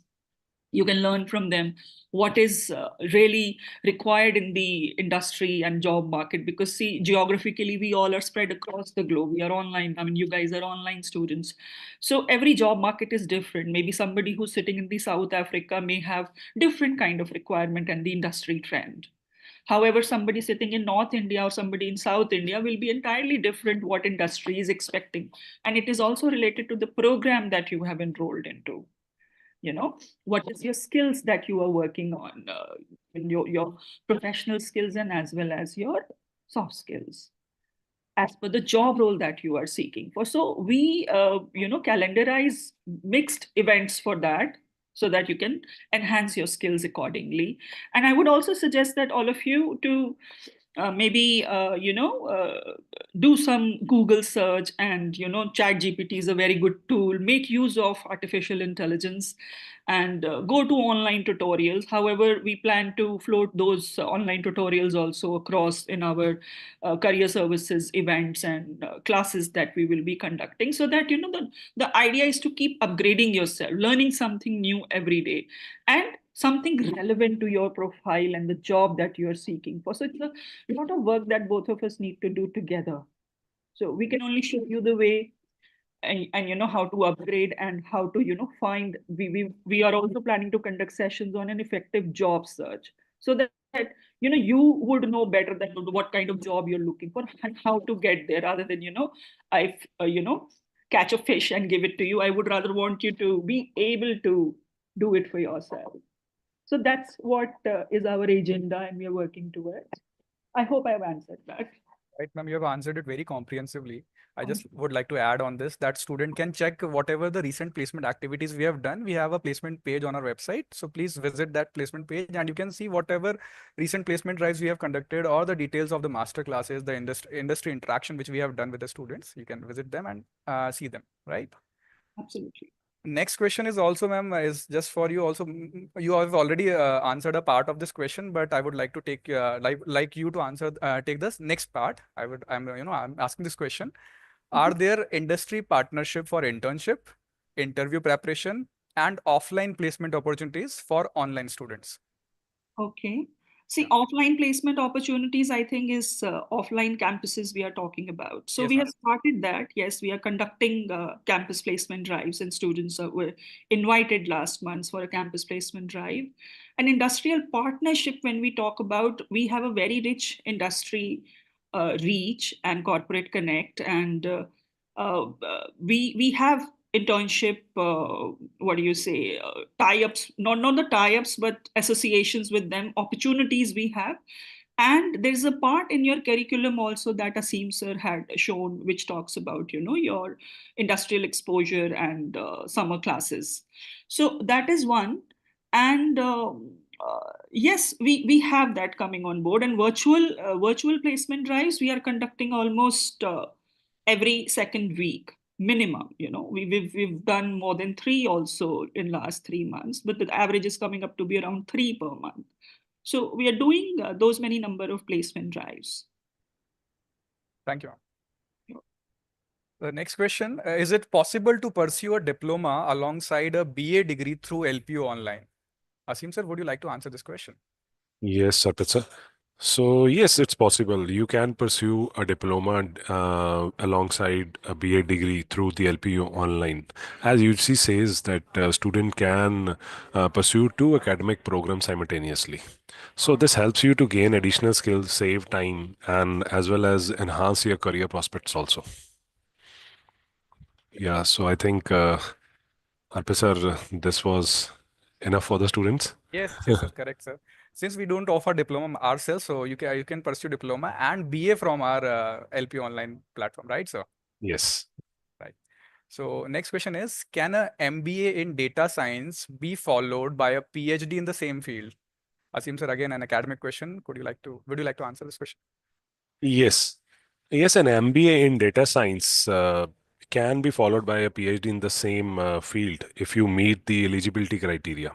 So since you are having a strong academic background while you are going through MBA degree from LPU online, you will be getting insightful, we can say, the knowledge of different applications which are we can use in our PhD itself, like data science toolbox is there. We are also going through some, we can say, business intelligence software like Tabula is there, Power BI is there. So you can use these tools. Rapid Miner is there.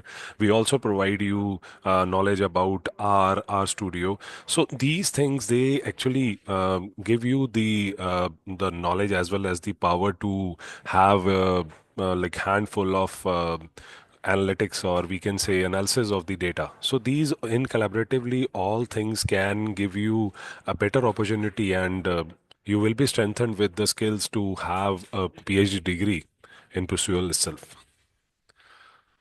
Thank you, sir. Thank you. Last question I would like to take is online MBA degree suitable for individual with career gap? I think I recently also somebody put this question in the chat. So I would like to answer this question myself. Yes, the higher degrees are always going to help you. And if you are someone with a career gap, it is even better for you, because after a career gap, an online degree is going to help you with boosting your confidence on yourself itself. Right. It is going to help you in bridging the gap which you might have, which might have been created while you were on the break. So this is going to upgrade yourself or update yourself with the current industry trend. So definitely it's a yes. The online MBA degree is suitable for individual, not suitable. I would say it is more advantageous for someone with a career gap. Right. So these are most of the questions which we have, some of the very common questions which we have received from our learners. Moving on. I would like to extend my token of thanks to all the resource person, all the eminent speakers for addressing each question and clearing the doubts raised by our freshmen. And with this, we have come to the end of a logical, intuitive, and interactive freshman induction ceremony. I would like to thank all of you for joining us today on this platform. I must say you all were interactive throughout the session. From the bottom of my heart, I extend my best wishes to all our Virtos for starting their journey with us at Lovely Professional University. I would like to extend my thanks to all our eminent speakers, starting with Monica ma'am, Laviraj sir, Ginni Nijavan ma'am, for your motivational words. Though we have missed Manish sir, our head of the division, He has not been able to join the session for his personal exigencies. So we missed you, sir. I would like to thank all the other resource person also for their individual, thoughtful, and detailed presentation. At last, I cannot end this session without appreciating the sincere efforts of our team at Center for Distance and Online Education at LPU. With their continual efforts, we can deliver same degrees now online. We are pleased and undoubtedly, it's a pleasure to have you all here today at as our virtual audience. Indeed, it was a thoroughly productive, informative, and engaging session for all of us. Thank you so much. Have a great day ahead. Thank you, Arpit sir. Thank you for the wonderful hosting. Thank you, Arpit sir. Thank you, everyone. Thank you, everyone. Thank you, ma'am. Thank you, Gabi Thanks sir. everyone. All Thank the you, Gini best. ma'am. Thank you, Vijay ma'am. Thank you, Anna ma'am. everyone. Thank you, sir.